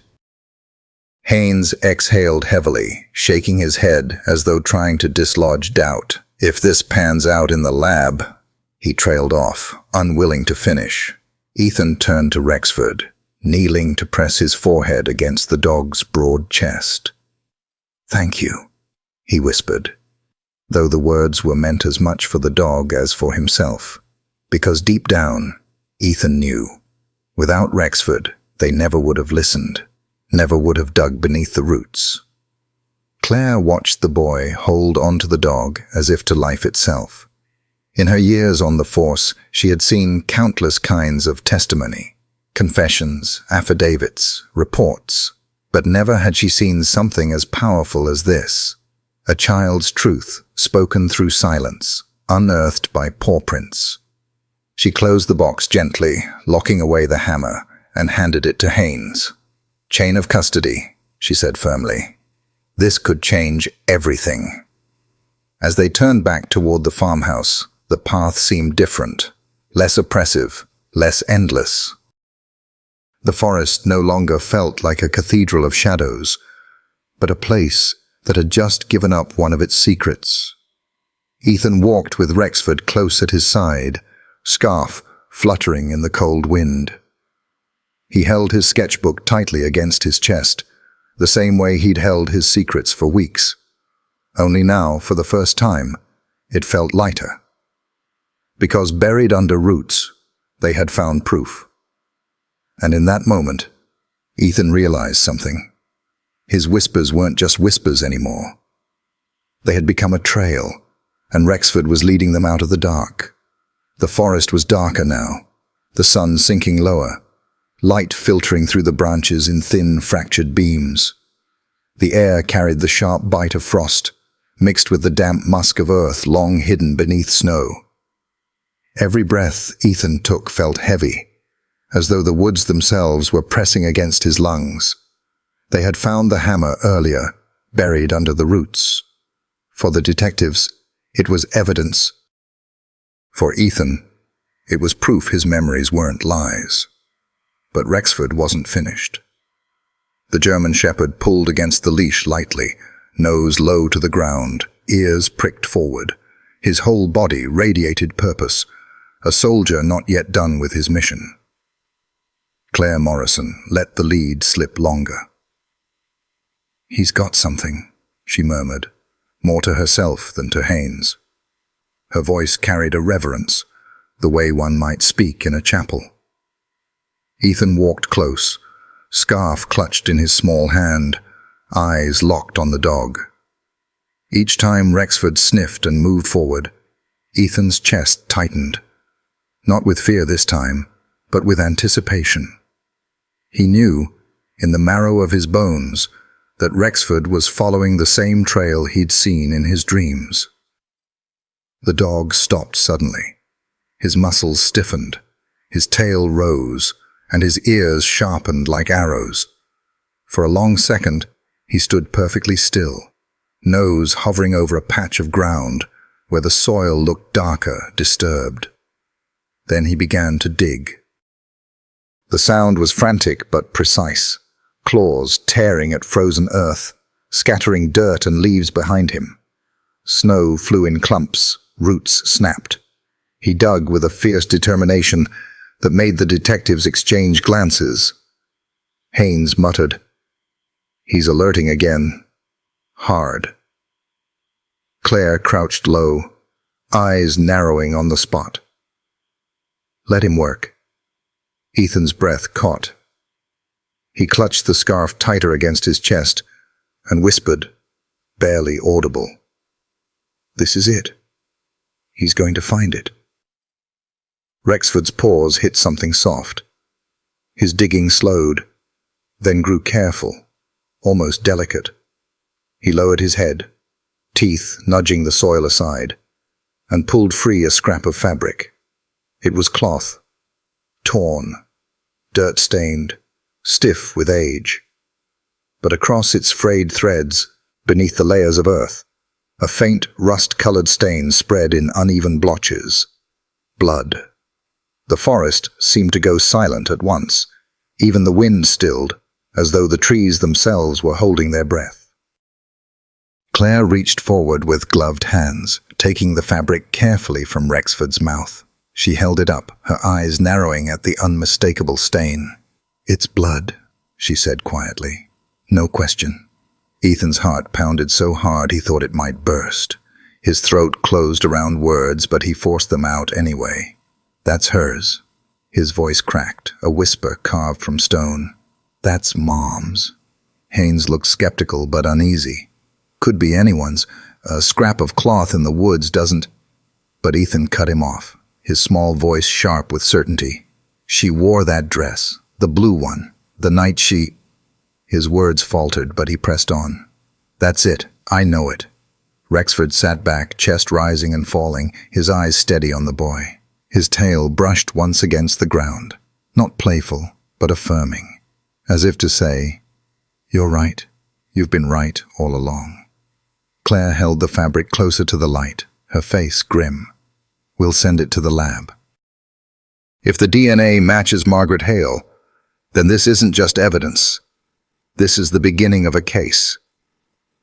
Ethan closed his eyes, and for the first time in months, relief washed through him. He had drawn it over and over in his notebook, the hammer, the scar, the fall. But no one believed the pictures. Now, the earth itself had spoken through paw and claw, giving him something undeniable. He knelt beside Rexford, burying his face in the dog's fur. His voice trembled as he whispered, "Thank you. Thank you for finding her." The German shepherd pressed closer, warm and steady, a wall against the cold air. Behind them, Haynes muttered under his breath, "If this pans out, Victor's done." His tone carried a mix of disbelief and reluctant respect. Claire rose, folding the fabric carefully into an evidence bag. Her gaze shifted toward Ethan, the boy clutching his scarf, his eyes wet but fierce with conviction. In that moment, she saw not a fragile child lost in grief, but a witness. The trees loomed tall above them, the forest darkening with each passing minute, but Ethan no longer felt the same suffocating fear that had haunted him since that night. The woods had given up a secret. The earth had answered his whispers, and at the center of it all was Rexford, paws muddy, muzzle dusted with soil, sitting like a sentinel at Ethan's side. The boy placed his hand on the dog's chest, feeling the slow, steady beat beneath. For weeks, his truth had lived only in pencil lines and whispered words no one believed. Now it lived on the earth, in the blood-stained cloth pulled from the roots. Ethan drew a shaky breath. He didn't smile, not yet, but his eyes carried a new kind of light, a promise. "They can't ignore it anymore," he whispered, voice steadier than before. "Not now." and in the hush of the winter woods, with the scent of blood still clinging faintly to the air, boy and dog stood together, bound not by words, but by a silent oath that justice was finally stirring awake. The evidence bag crinkled softly as Detective Claire Morrison sealed it shut. Inside, the scrap of fabric lay folded, a small and pitiful thing. But to Ethan, it was as heavy as the world. The faint brown stains, the torn threads, the smell of damp earth clinging to it. None of it was just cloth to him. It was the voice of his mother, breaking through the silence at last. He stood in the frozen forest, his breath clouding the air, his small fingers clutching his scarf so tightly the wool bit into his skin. His lips moved once, silently, before he found the strength to say it out loud. His voice shook, but the words came with a clarity that startled even him. "It's hers." Claire froze, her gloved hands stilling over the evidence bag. She turned toward him. "Ethan, what did you say?" He swallowed hard, his eyes wide and wet, but he didn't look away. His voice trembled, but it didn't break. "That cloth, it's Mom's. I know it. She was wearing that dress the night she—" His throat tightened, but he pressed on. "The night he hurt her." The forest seemed to lean closer, every creak of branches and whisper of wind fading into nothing. Claire studied him, not with the detached sympathy she had carried before, but with something sharper. "You're certain?" she asked quietly. Ethan nodded, fiercely this time. His hands were shaking, but his eyes burned with conviction. "I remember. The color. The way it looked when she went up the stairs. Blue with little white flowers. That's hers."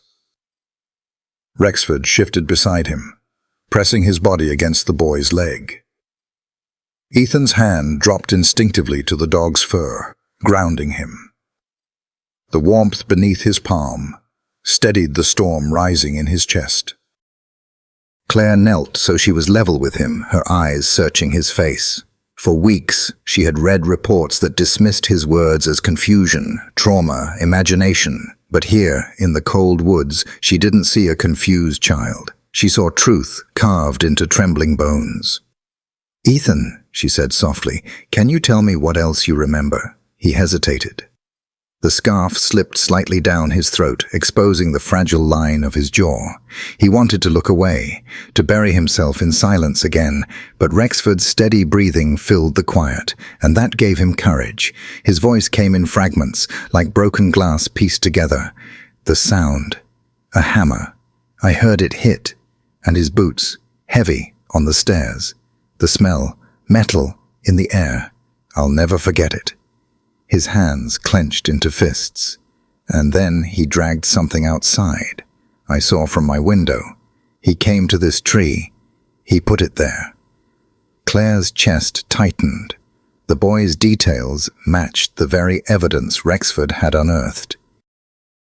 As she looked down at the dog, whose ears were still alert, nose twitching faintly as though guarding the story as much as the boy. Behind them, Detective Haynes shifted uncomfortably. "Kids imagine things," he muttered, though his voice lacked conviction now. "Memories blur, especially in shock." But Claire didn't look away from Ethan. "No," she said firmly. "Not this time." The boy blinked at her, unsure if he'd heard right. Claire's voice lowered, gentle but unwavering. "I believe you, Ethan. I believe what you saw, and we're going to prove it." For a moment, the words didn't register. His whole world until now had been walls of doubt, doors slammed with phrases like, "not evidence" or "trauma response." He had drawn hammers in his notebook, whispered secrets into his scarf, hidden them under floorboards, carrying a truth no one wanted to hold. And now, finally, an adult was saying the words he had longed to hear. His breath hitched. His knees weakened, and he dropped to the ground, clutching Rexford tightly. Tears blurred his vision, spilling down his cheeks, but they weren't only tears of grief. They were release. "It's hers," he whispered again into the dog's fur, voice breaking but steadying with each repetition. "It's hers. I'm not lying. I'm not." Rexford leaned his head against the boy's shoulder, his tail brushing once against the leaves. Claire placed a hand lightly on Ethan's back, steady and warm. "You don't have to prove it alone anymore. You've done more than anyone expected of you. Let us carry the rest." The boy looked up at her then, his face pale and streaked, but his eyes carried something new. Not relief, not yet, but the fragile beginnings of trust. For the first time, he dared to whisper to someone other than Rexford, "Thank you." Claire swallowed hard, blinking back the sting in her own eyes. She glanced at the evidence bag in her hand, the blood-stained cloth, silent but damning, and then back at the boy who had pointed them here. She knew in her gut that this case was no longer just about paperwork or procedure. It was about giving a voice to a child who had been silenced too long. She rose, tucking the bag carefully into her satchel. "We're going to the lab right away," she told Haynes. "Chain of custody starts here.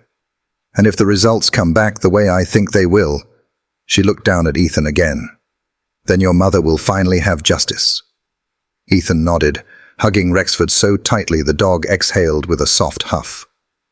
His scarf was damp with tears, but for once, he didn't hide behind it. The boy's breakthrough had come not in front of a judge, not in the polished language of lawyers, but here, in the frozen woods, with dirt beneath their boots and a dog's paw prints leading the way. And though the path ahead was long, Ethan felt a small spark in his chest. Fragile, flickering, but alive. For the first time, he believed his whispers could grow into something the world would finally hear. The farmhouse was too quiet that evening, the kind of silence that made walls seem to lean inward. Outside, the fields stretched empty beneath a grey sky, and the wind carried a whistle through cracks in the windows. Clara had gone into town to fetch groceries, leaving Ethan alone for the first time since the discovery in the woods. Victor had insisted he would keep an eye on the boy. Ethan sat at the kitchen table, scarf wound around his neck, sketchbook open but untouched. He had been drawing less since the detectives found the hammer and the cloth, not because his memories had faded, but because for once someone else had begun to believe him. Still, tonight he scribbled lines that made no sense, shapes that spiraled into nothing. His pencil scratched furiously, as if trying to push away the dread pressing against his ribs. The floorboards creaked. He froze. Victor's footsteps were unmistakable, slow, heavy, deliberate, the same rhythm Ethan had heard on the staircase that night. They came closer, filling the silence with menace.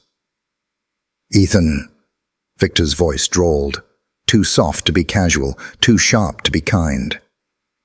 "Why don't you put that pencil down? We need to talk." The boy's grip on the pencil tightened. He didn't look up. Victor moved around the table, lowering himself into the chair beside him. His presence filled the space, the smell of cologne masking something colder. His eyes, once polished for the courtroom and neighbors, were different here. Naked, cruel, stripped of pretense. "You've been busy, haven't you?" His voice was almost a whisper, low enough that only the boy could hear. "Out in the woods, talking to detectives. Playing with that mutt like he's your new best friend." Ethan's throat burned. He pressed the scarf to his mouth, a shield of wool and memory. Victor leaned closer. "You need to be careful, boy, because of accidents. They happen, especially to little liars." The words slipped into Ethan's ears like poison. His breath hitched, chest tightening. He wanted to shout, to call for Clara, but his voice shrank to nothing. Victor smiled faintly, but his eyes stayed cold. "You don't want to end up like your mother, do you? One misstep, one little slip." His scarred hand tapped against the table, each knock deliberate. Knock, knock, knock, like a hammer. Ethan flinched with each sound. Images surged back. The hammer's thud, the smell of metal. His mother's body at the foot of the stairs. His hand shook violently, the pencil snapping under his grip. Victor's whisper cut through the memory. "If you keep running that mouth of yours, if you keep showing them things you shouldn't, well, people will stop believing you. And then one day, they'll find you at the bottom of those stairs too." The scarf dampened with Ethan's ragged breath. He wanted to fight the words, to tell Victor he wasn't lying. But fear coiled around him, heavy as chains. His body betrayed him, curling inward, shrinking smaller and smaller until his voice could only manage a thin whisper. "I didn't lie." Victor leaned back, his smirk sharp. "Say that all you want. No one believes you, Ethan. They never did. And they never will." He stood, his chair scraping loudly against the floor. For a moment he loomed over the boy, shadows swallowing him whole. Then he walked toward the door, his boots thudding across the boards. At the threshold, he paused, turning his head just enough for his voice to drift back. "Remember, accidents happen." The door shut behind him with a soft click. Ethan sat frozen, broken pencil pieces scattered across the table. His chest heaved, his heart hammering so loud it drowned out the wind. He pressed his face into the scarf, muffling the sob that tore from him. Rexford wasn't there tonight. The dog had stayed with Claire for further training exercises, and without him, the house felt unbearably hollow. The chair across from Ethan was empty, and the silence that filled it was suffocating. He slid from the chair, stumbling toward his room. Once inside, he dropped to the floor and pulled the loose floorboard up with trembling fingers. His sketchbook slid out, worn and smudged with graphite. He flipped to the pages of the hammer, the scarred hand, the staircase. His tears blurred the lines, but he drew anyway.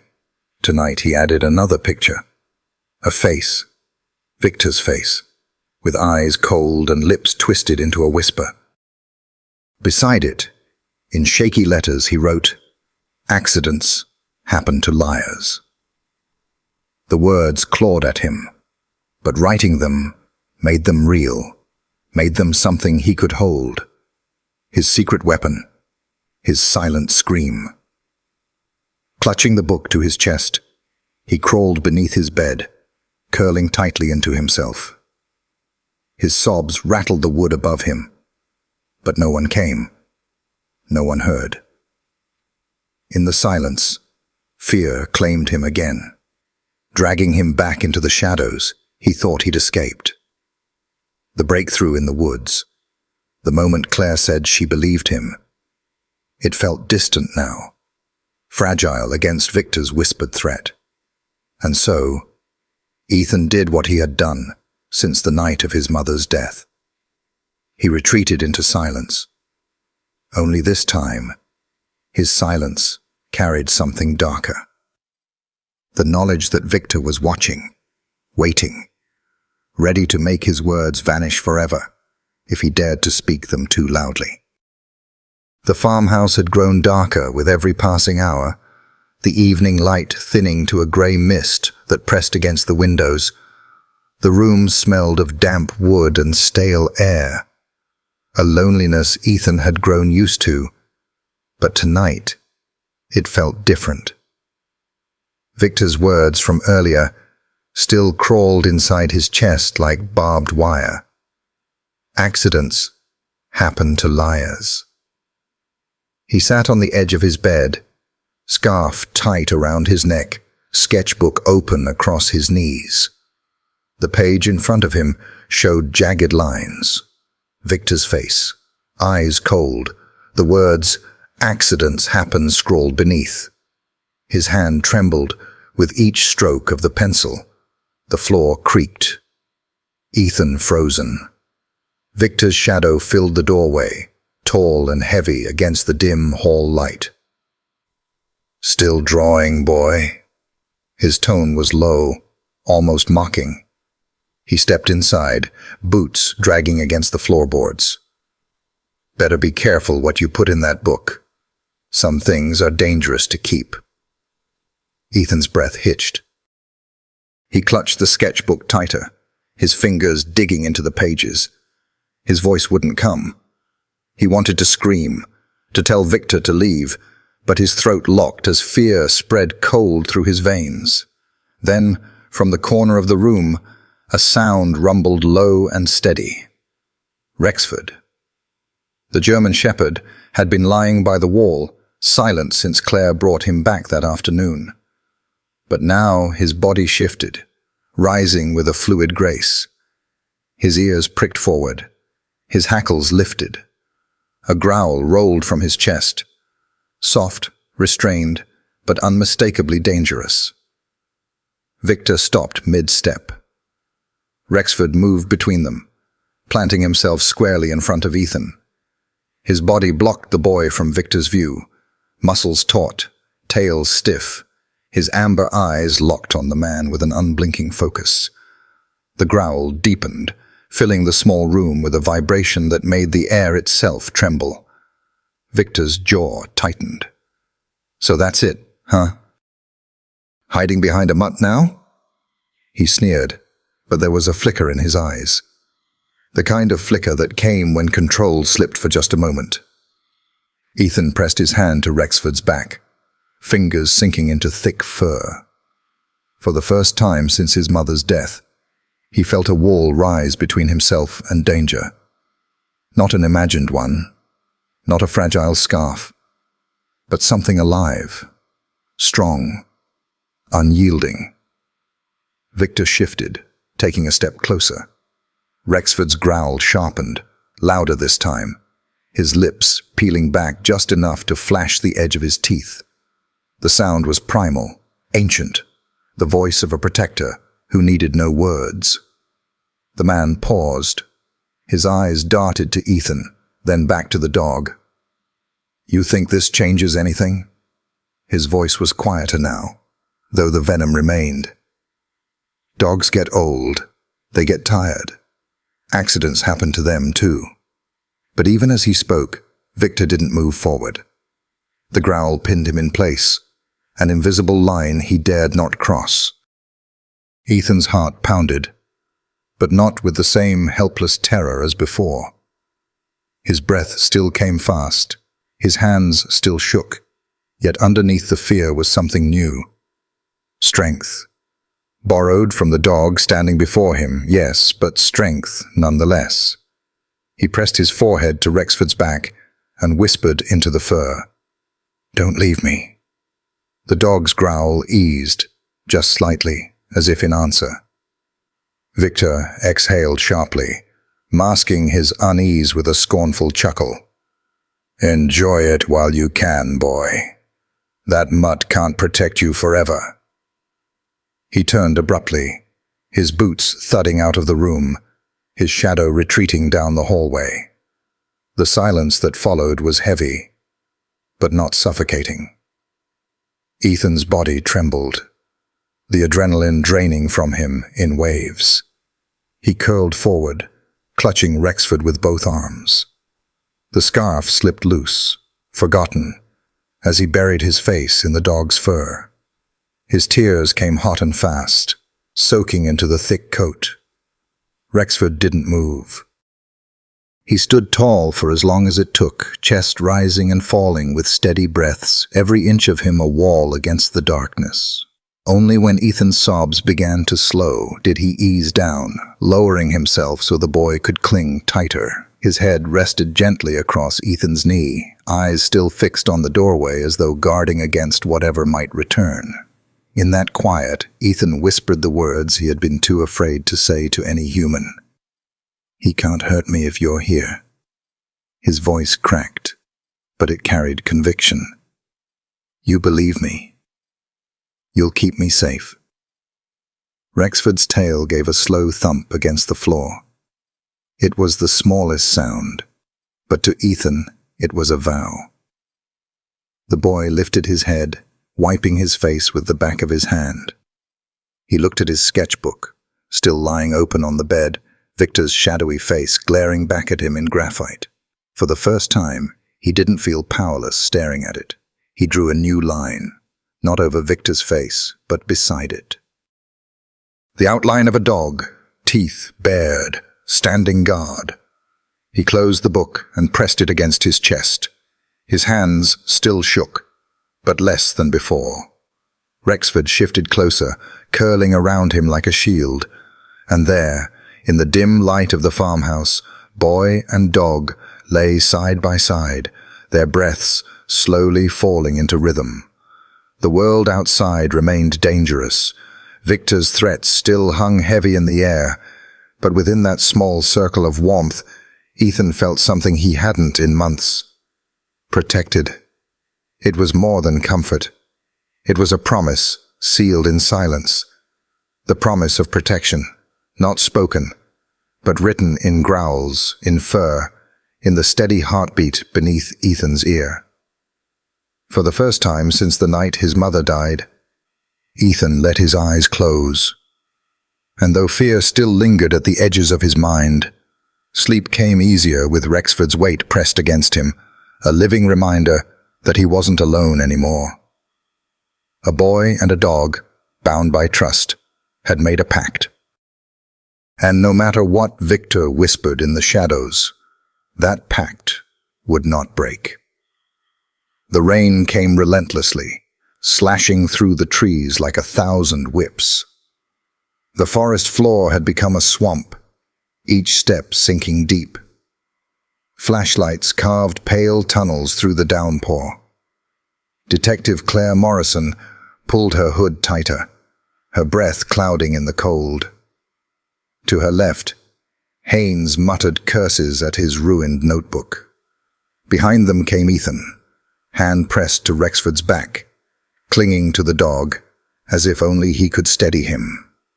The German shepherd moved with certainty, nose low, tail rigid, body tense despite the storm. Mud splattered Ethan's boots, but his eyes never left the dog.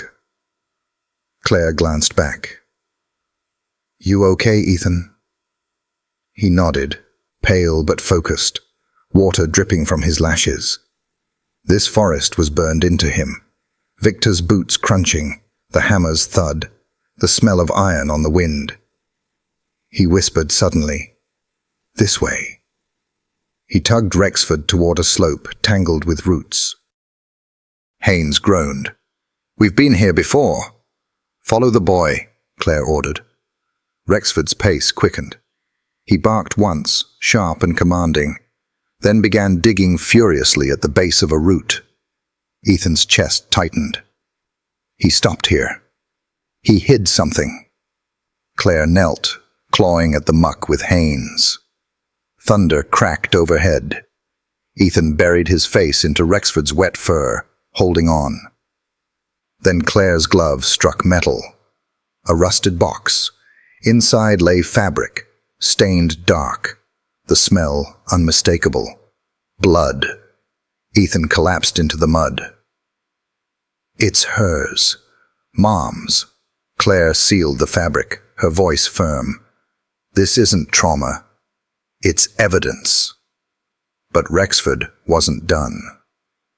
The dog dug harder, his growl vibrating through the storm. His paw struck something solid, a hollow clink. Slowly, deliberately, he unearthed a hammer, its head rusted, its handle warped, its surface still bearing hair and dried blood. Time stopped. Claire lifted it into the beam of her flashlight. Rain streamed down, but the stains remained. "This is it," she breathed. Ethan dropped to his knees, clutching Rexford. His sobs were not of fear now, but release. "I told you," he whispered. "I told you." Even Haynes, once skeptical, stared in awe. Jesus Christ. The kid was right. Claire sealed the hammer. Her tone hardened with command. "Chain of custody starts now. This is murder weapon evidence." She crouched to meet Ethan's eyes. "You did it. You remembered. And Rexford gave us the key." The boy's voice cracked but carried conviction. "Now they'll believe me." "Yes," Claire said. "Now they will." The storm raged, but within their circle of light stood truth itself. Rexford pressed against Ethan, sentinel and shield. As Claire photographed the scene, every angle of the hammer captured like an artifact from the grave. Ethan clutched Rexford's fur. To him, it wasn't just metal, it was his voice restored, his testimony. Haynes muttered, subdued. "If the blood matches Margaret Hale, it will," Ethan whispered. His scarf hung heavy, the fabric worn thin. "This is what he used." Claire's voice was steady. "It's not just a weapon, it's testimony." The word struck Ethan like a hand reaching through the dark. For so long his whispers had been dismissed as trauma. Now the earth itself had spoken for him. He pressed his forehead to Rexford's chest. "We did it. You and me." Claire sealed the camera away, nodded at Haynes to lock the evidence. The sound echoed like a closing chapter. Before leaving, Ethan looked once more at the disturbed earth, whispering into the rain. "They'll know the truth now, Mama. Because of him. Because of us." Rexford nudged his shoulder in silent vow. Together, boy and dog stood small against the vast woods, but no longer erased. The detectives led the way out, evidence secured, and Ethan felt the silence within him begin to break. For the first time since the night of his mother's death, he believed in something fragile but unshakable: hope. The courthouse loomed like a fortress, its stone facade slick with rain. Crowds pressed at the steps, cameras flashing, microphones thrust forward. Headlines had circled for weeks. Widower on trial for wife's death. Child witness, claims. Stepfather, murdered mother. Inside, the air buzzed with tension.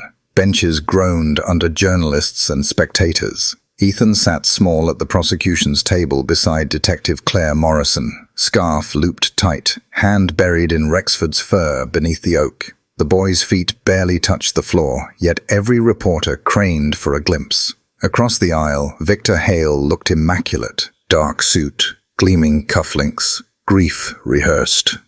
To a stranger he might have seemed dignified, but when his eyes flicked toward Ethan, a cold glint betrayed him.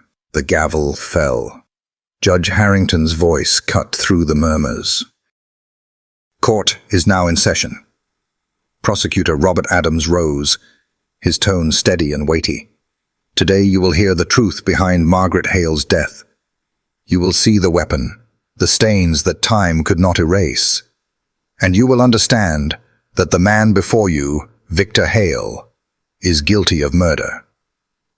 The defense attorney, Leonard Marsh, countered smoothly, pacing before the jury like a performer. "My client is a grieving widower. In chaos, a child, young Ethan, formed troubling memories. Trauma, suggestion, imagination. Shall we condemn a man on a boy's whispers to a dog? This is not justice. It is desperation." Gasp stirred. Ethan flushed, clutching Rexford. Claire's hand steadied him. The judge adjourned for the day, but Ethan leaned close to Rexford, whispering, "They don't believe me yet, but we'll show them." The dog's tail thumped once against the floor, a quiet vow. The next morning, the courtroom brimmed with anticipation. "The prosecution calls Ethan Hale," Adams announced. The boy's throat tightened as he walked to the stand.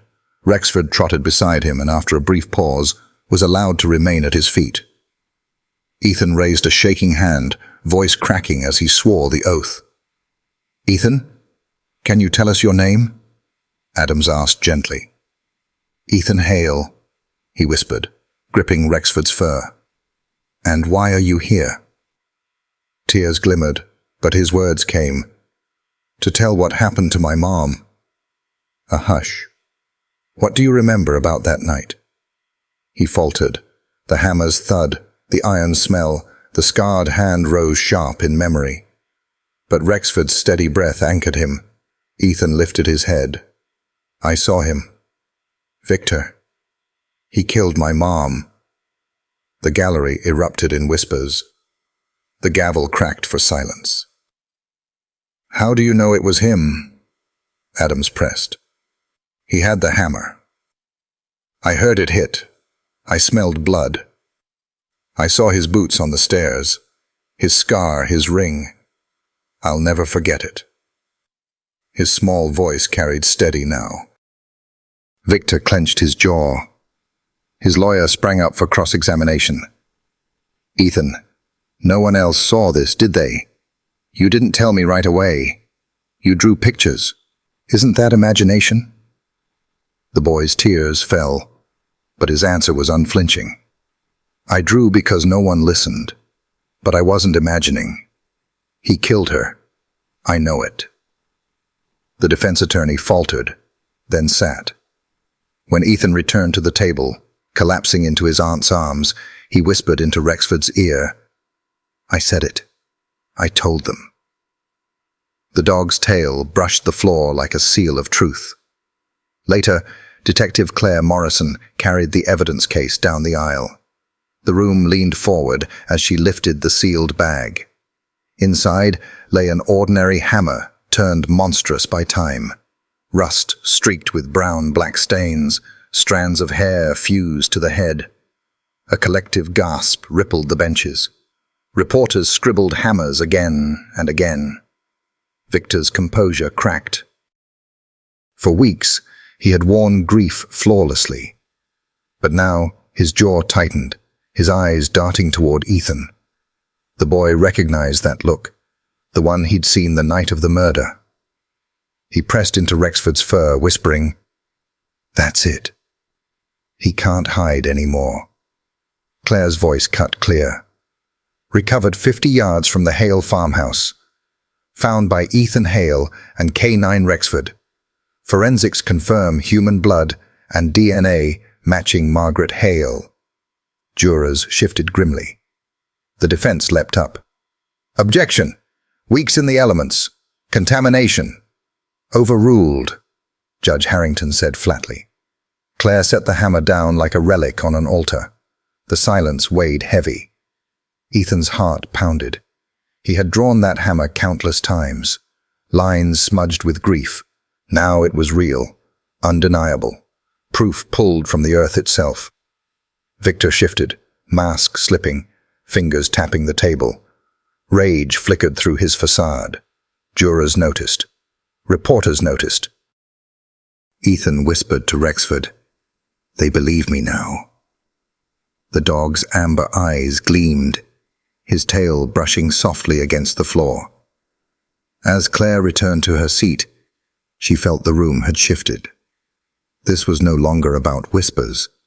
The hammer had spoken louder than words. The judge's voice carried, formal but firm. "The jury will take note. The court will proceed." But the verdict had already begun to take shape. Victor Hale sat exposed, his armor cracking. Ethan leaned into Rexford. "You found it. Now they know. Mama knows too." The hammer, sealed in its bag, lay at the center of the courtroom, like a voice long buried, unearthed by a boy and his dog. A weapon turned witness, pointing to the cracks in a killer's mask.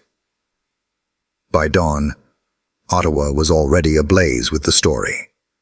What had begun in a quiet rural courtroom now burned across the nation. Boy's testimony ignored until K9 finds murder weapon. Rexford the dog uncovers proof of murder. The heart of it was clear. An 8-year-old whispered the truth, dismissed by adults, until a retired German shepherd clawed it from the earth. Anchors spoke with outrage. For weeks, Ethan told anyone who would listen. He drew it, whispered it, and begged to be heard. No one believed him. It took a dog. Screens filled with Rexford's image, amber eyes steady, vest faded, fur caked with mud as he carried the hammer from the woods. The nation erupted. Twitter hashtags: Believe Ethan and #Rexford. The hero trended within hours. Letters poured into Clara's farmhouse. Drawings from children who wrote, "You are brave. I wish I could be like you." Ethan didn't scroll headlines, but he felt the shift. One night, Clara read aloud a letter from Halifax. A little girl had drawn herself with a dog and scrawled, "You are brave." Ethan pressed into Rexford's fur, whispering, "They believe me now." Protesters gathered with signs. Children deserve to be heard. Candles burned on Parliament Hill. The fury was no longer just about one case. Ethan had become a symbol, the boy who refused to be erased, and Rexford, the hero who shattered silence. In Manchester, court recessed for 15 minutes. Clara guided Ethan to a quiet corner.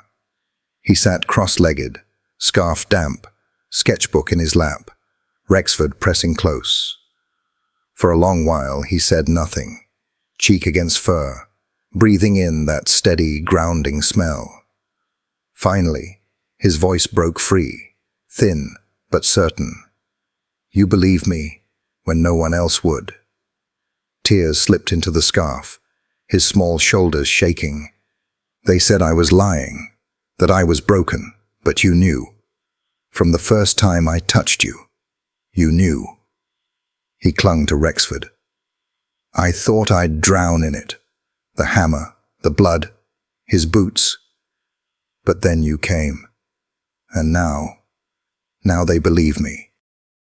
Because of you." His words fractured into sobs. "You saved me. You saved her too." The dog pressed his muzzle to the boy's cheek. Clara, watching from the wall, silently wiped her eyes. When the bailiff called them back, Ethan whispered one last vow. "We'll finish this. Together." The air in the courtroom crackled as Victor Hale took the stand. To the jury, he appeared the grieving widower. Dark suit immaculate, posture composed, but his mask was already fraying. Prosecutor Adams began quietly.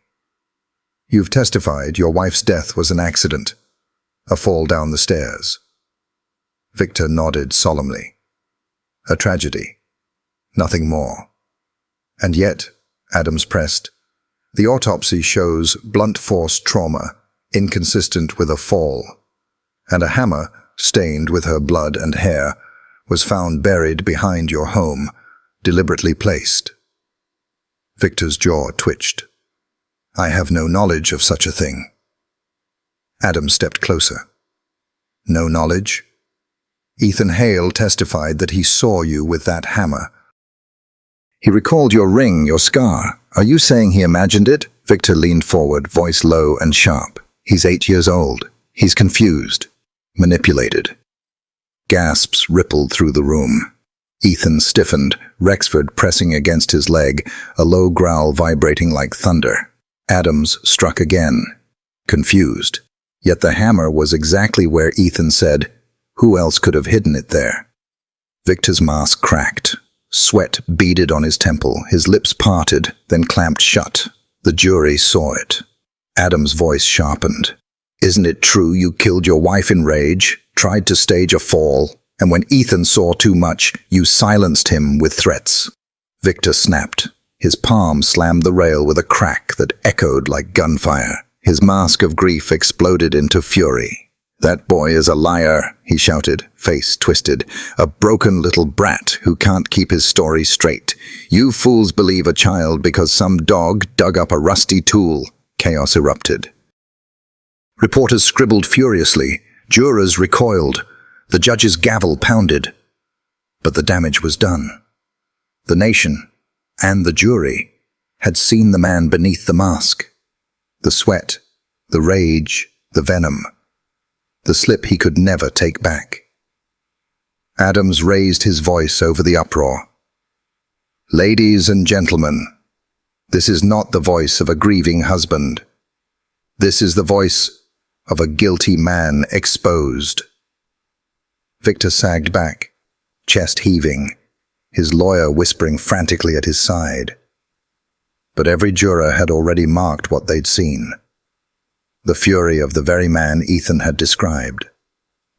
At the prosecution's table, Ethan whispered into Rexford's fur, trembling but certain. "They see him now."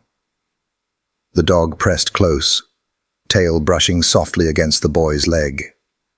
And across the aisle, Victor Hale sat trapped, not by handcuffs, but by his own collapse.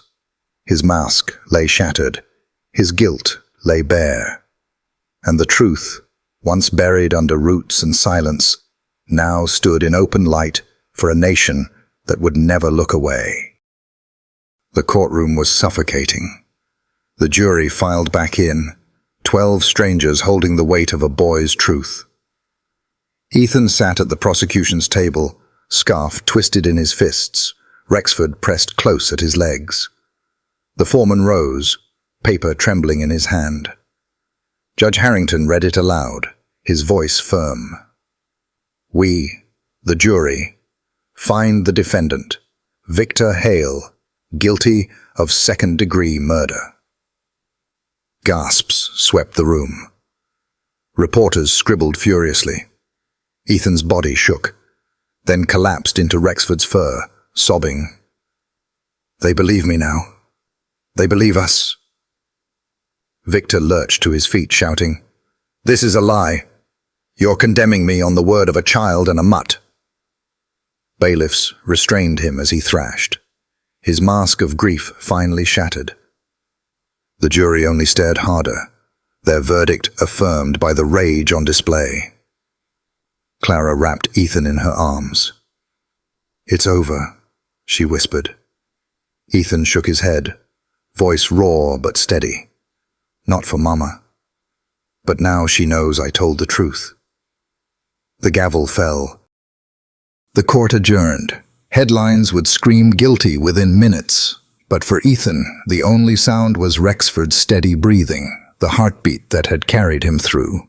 That night, Manchester's town square glowed with hundreds of candles. They stretched from the church steps to the fountain, where a photo of Margaret Hale stood framed in flowers. Ethan stood at the edge, scarf around his neck, hand buried in Rexford's fur. The boy's wide eyes reflected the sea of light. For weeks he had lived in silence. Now the whole town breathed with him. Clara whispered at his side, "They came for her. They came for you." The pastor spoke briefly. "We light these candles not only for Margaret, but for Ethan, whose courage brought truth where silence reigned." Children from his school stepped forward with drawings. One girl handed him a crayon picture of a boy, a woman, and a dog. At the bottom, crooked letters read, "She's proud of you." Ethan folded it carefully into his scarf, tears glistening in the candlelight. As the crowd hummed a low melody, Ethan knelt beside Rexford, pressing his face into the dog's neck. "They remember her now," he whispered. "They believe us." Rexford's amber eyes caught the candlelight, glowing steady, tail brushing against his leg. When Clara lifted her candle high, voices echoed. "For Margaret, for every child." Ethan raised his own flame, his hand shaking but steadied by Rexford's body beside him. In that fragile light, the silence of weeks finally lifted. Days passed in a blur of headlines and neighbors' whispers, but life at Clara's farmhouse returned to quieter rhythms. One morning, she handed Ethan a cream-colored envelope. "From Detective Morrison," she said softly.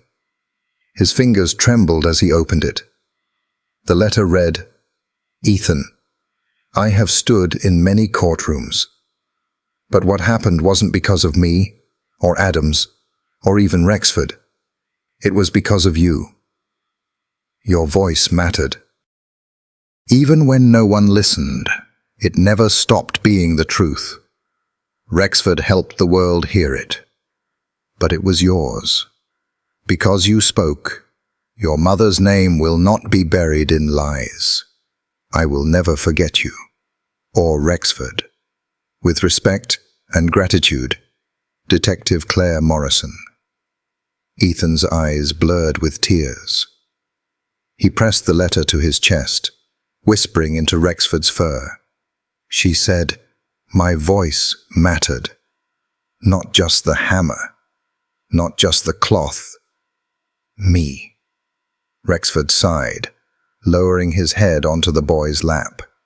His amber eyes glowed steady, as if agreeing with every word. Ethan opened his sketchbook, turning past pages of jagged drawings, hammers, scars, staircases, until he found a blank sheet. With slow strokes, he drew himself in court, scarf around his neck, Rexford at his side. Above them, in shaky letters, he copied Morrison's words. "My voice mattered." He showed it to Rexford with a small, weary smile. "See? You helped, but I did too." The dog's tail brushed against his leg, a silent affirmation. That night, Ethan tucked the letter between his sketchbook pages, sliding it under his pillow. Before sleep claimed him, he whispered into Rexford's fur, "She's right. You found it. But I said it. Together, we made them hear." Rexford's steady breath answered him in silence, the only answer he needed. The Manchester Police Department hall was transformed for the night. Folding chairs filled the polished floor, a modest stage stood beneath pendant lights, and banners flanked the podium, honoring service, celebrating truth. The crowd was full, officers in dress uniform, townsfolk, reporters, but the energy was reverent, not restless. At the center of it all sat Rexford. The German shepherd's coat gleamed, a blue ribbon looped at his neck. Calm amid the crowd, he lay at Ethan's feet, amber eyes steady. The boy sat in the front row, scarf neat, his gaze never leaving the dog. Detective Claire Morrison stepped to the podium. "Tonight, we honor not just a retired K9, but a companion who became more than an officer's partner. When others doubted, Rexford trusted. He listened, and he helped a boy's voice be heard." Applause rippled. Claire continued, "He is a bridge, between silence and speech, between fear and justice. He gave strength to a child who was told too many times that his words weren't enough." Louder applause followed, officers saluting. Claire's gaze softened. "Ethan Hale, would you join us on stage?" The boy froze. Clara's hand steadied him. Rexford nudged his leg. Slowly, trembling but certain, Ethan rose and walked to the stage. Cameras clicked, but he kept his eyes on Rexford padding beside him. On the podium gleamed a medal. Claire crouched to Ethan's level. "Would you like to do the honors?" Ethan swallowed, lifting the medal with small hands. He bent to slide the ribbon over Rexford's head. It clinked softly against fur, a star against a dark chest. The hall erupted. Applause thundered. Some stood, some wept. Ethan heard none of it. He wrapped his arms around Rexford's neck, whispering, You're the hero. You're the one who believed me." Claire placed a hand on his back. "This medal is not just for Rexford. It is for Ethan too, the boy whose courage lit the path. But tonight, we let the medal rest on the chest of the one who carried that truth through the storm." The applause swelled again. Ethan didn't care about cameras. All that mattered was the medal glinting against Rexford's fur. Proof that the world had finally seen what he always knew. He whispered once more into the dog's ear, "We'll keep her memory safe. Always." Weeks later, morning light filled the farmhouse kitchen, painting the table gold. For the first time since the trial, Ethan opened his sketchbook. The first pages were still dark with fear. Hammers, staircases, scars. Silent screams in graphite. He turned past them until he found a blank sheet. Pencil in hand, he hesitated. Then he glanced at Rexford, lounging at his feet, amber eyes calm. The boy smiled faintly and began to draw. Not staircases this time. Not blood. A field instead, open and sunlit. Wildflowers, bending in the breeze. In the center, a boy with a scarf, and a shepherd with a medal glowing at his chest. Clara passed behind him, pausing to look. She pressed a kiss to his hair, but said nothing, letting him draw. Ethan kept going, page after page. A boy and dog in the grass. Birds wheeling overhead. No storm, no silence, only light. His scarf slipped looser, as if it could even relax now. When he finally stopped, smudges darkened his fingers, but his shoulders had eased. He stroked Rexford's head. "It's different now. I don't just see the bad things. I can see tomorrow." He touched the medal still hanging from Rexford's chest. "You're not just in my drawings. You're here. And as long as you're here, I'll draw the good things." Later, he carried his sketchbook into the fields behind the farmhouse. Sunlight broke through clouds, gilding the grasses. Sitting down, he sketched again. Himself in the field, Rexford beside him, both watching the horizon. No shadows, no fear. His laughter, light and startled, rose across the autumn air. One dawn, Ethan walked with Rexford through the quiet churchyard at Maple Creek. Mist curled low, wrapping gravestones in silver. His sketchbook was tucked under his arm, his scarf trailing lightly in the cold. They stopped at the willow tree, where Margaret Hale's name was carved in stone. Fresh lilies lay at its base. Ethan knelt, hand pressed against damp earth. For a long time he said nothing. Then, softly, "We're safe now, Mama. It's over. They know what he did." His throat tightened.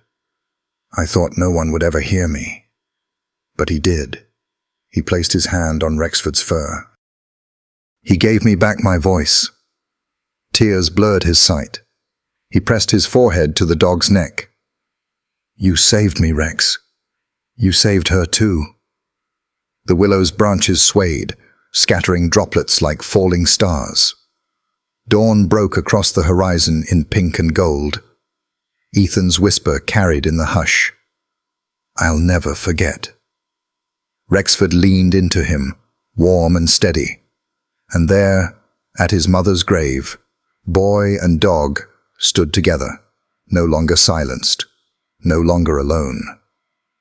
Ethan drew a shaky breath, pulling his sketchbook into his lap.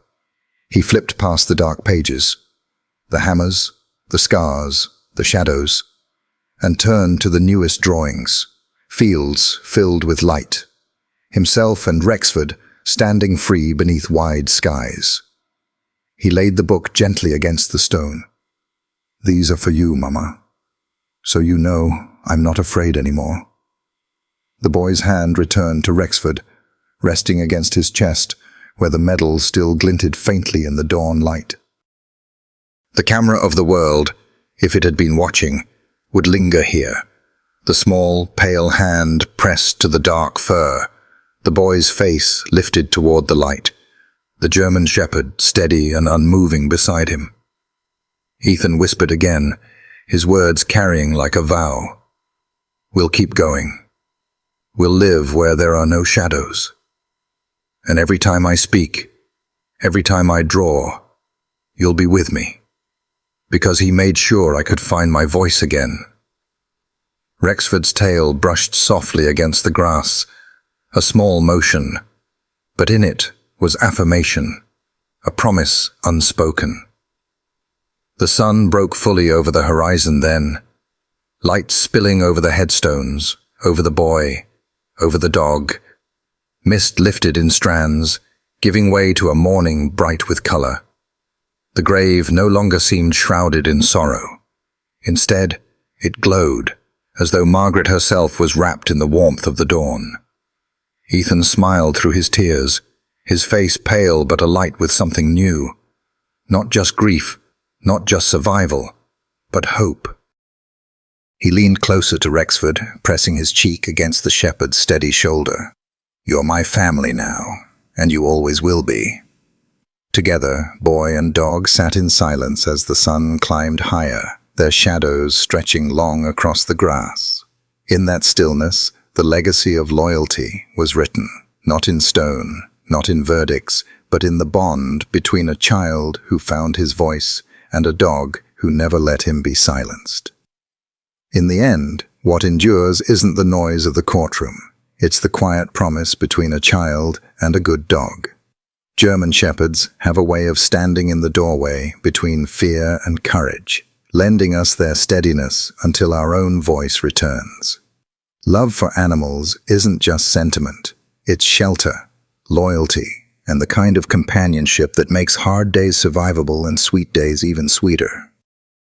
If you'd like to deepen that bond with your own dog, consider exploring a gentle, no-cost guide from your local humane society or a trusted trainer. Something simple on daily rituals, calm leash work, and reading your dog's little signals. No pressure, just a warm suggestion from one dog lover to another. Maybe tonight, rest your hand on your dog's chest, breathe together for a minute, and see what opens. If it feels right, look up a small, trustworthy resource when you're ready, and start there.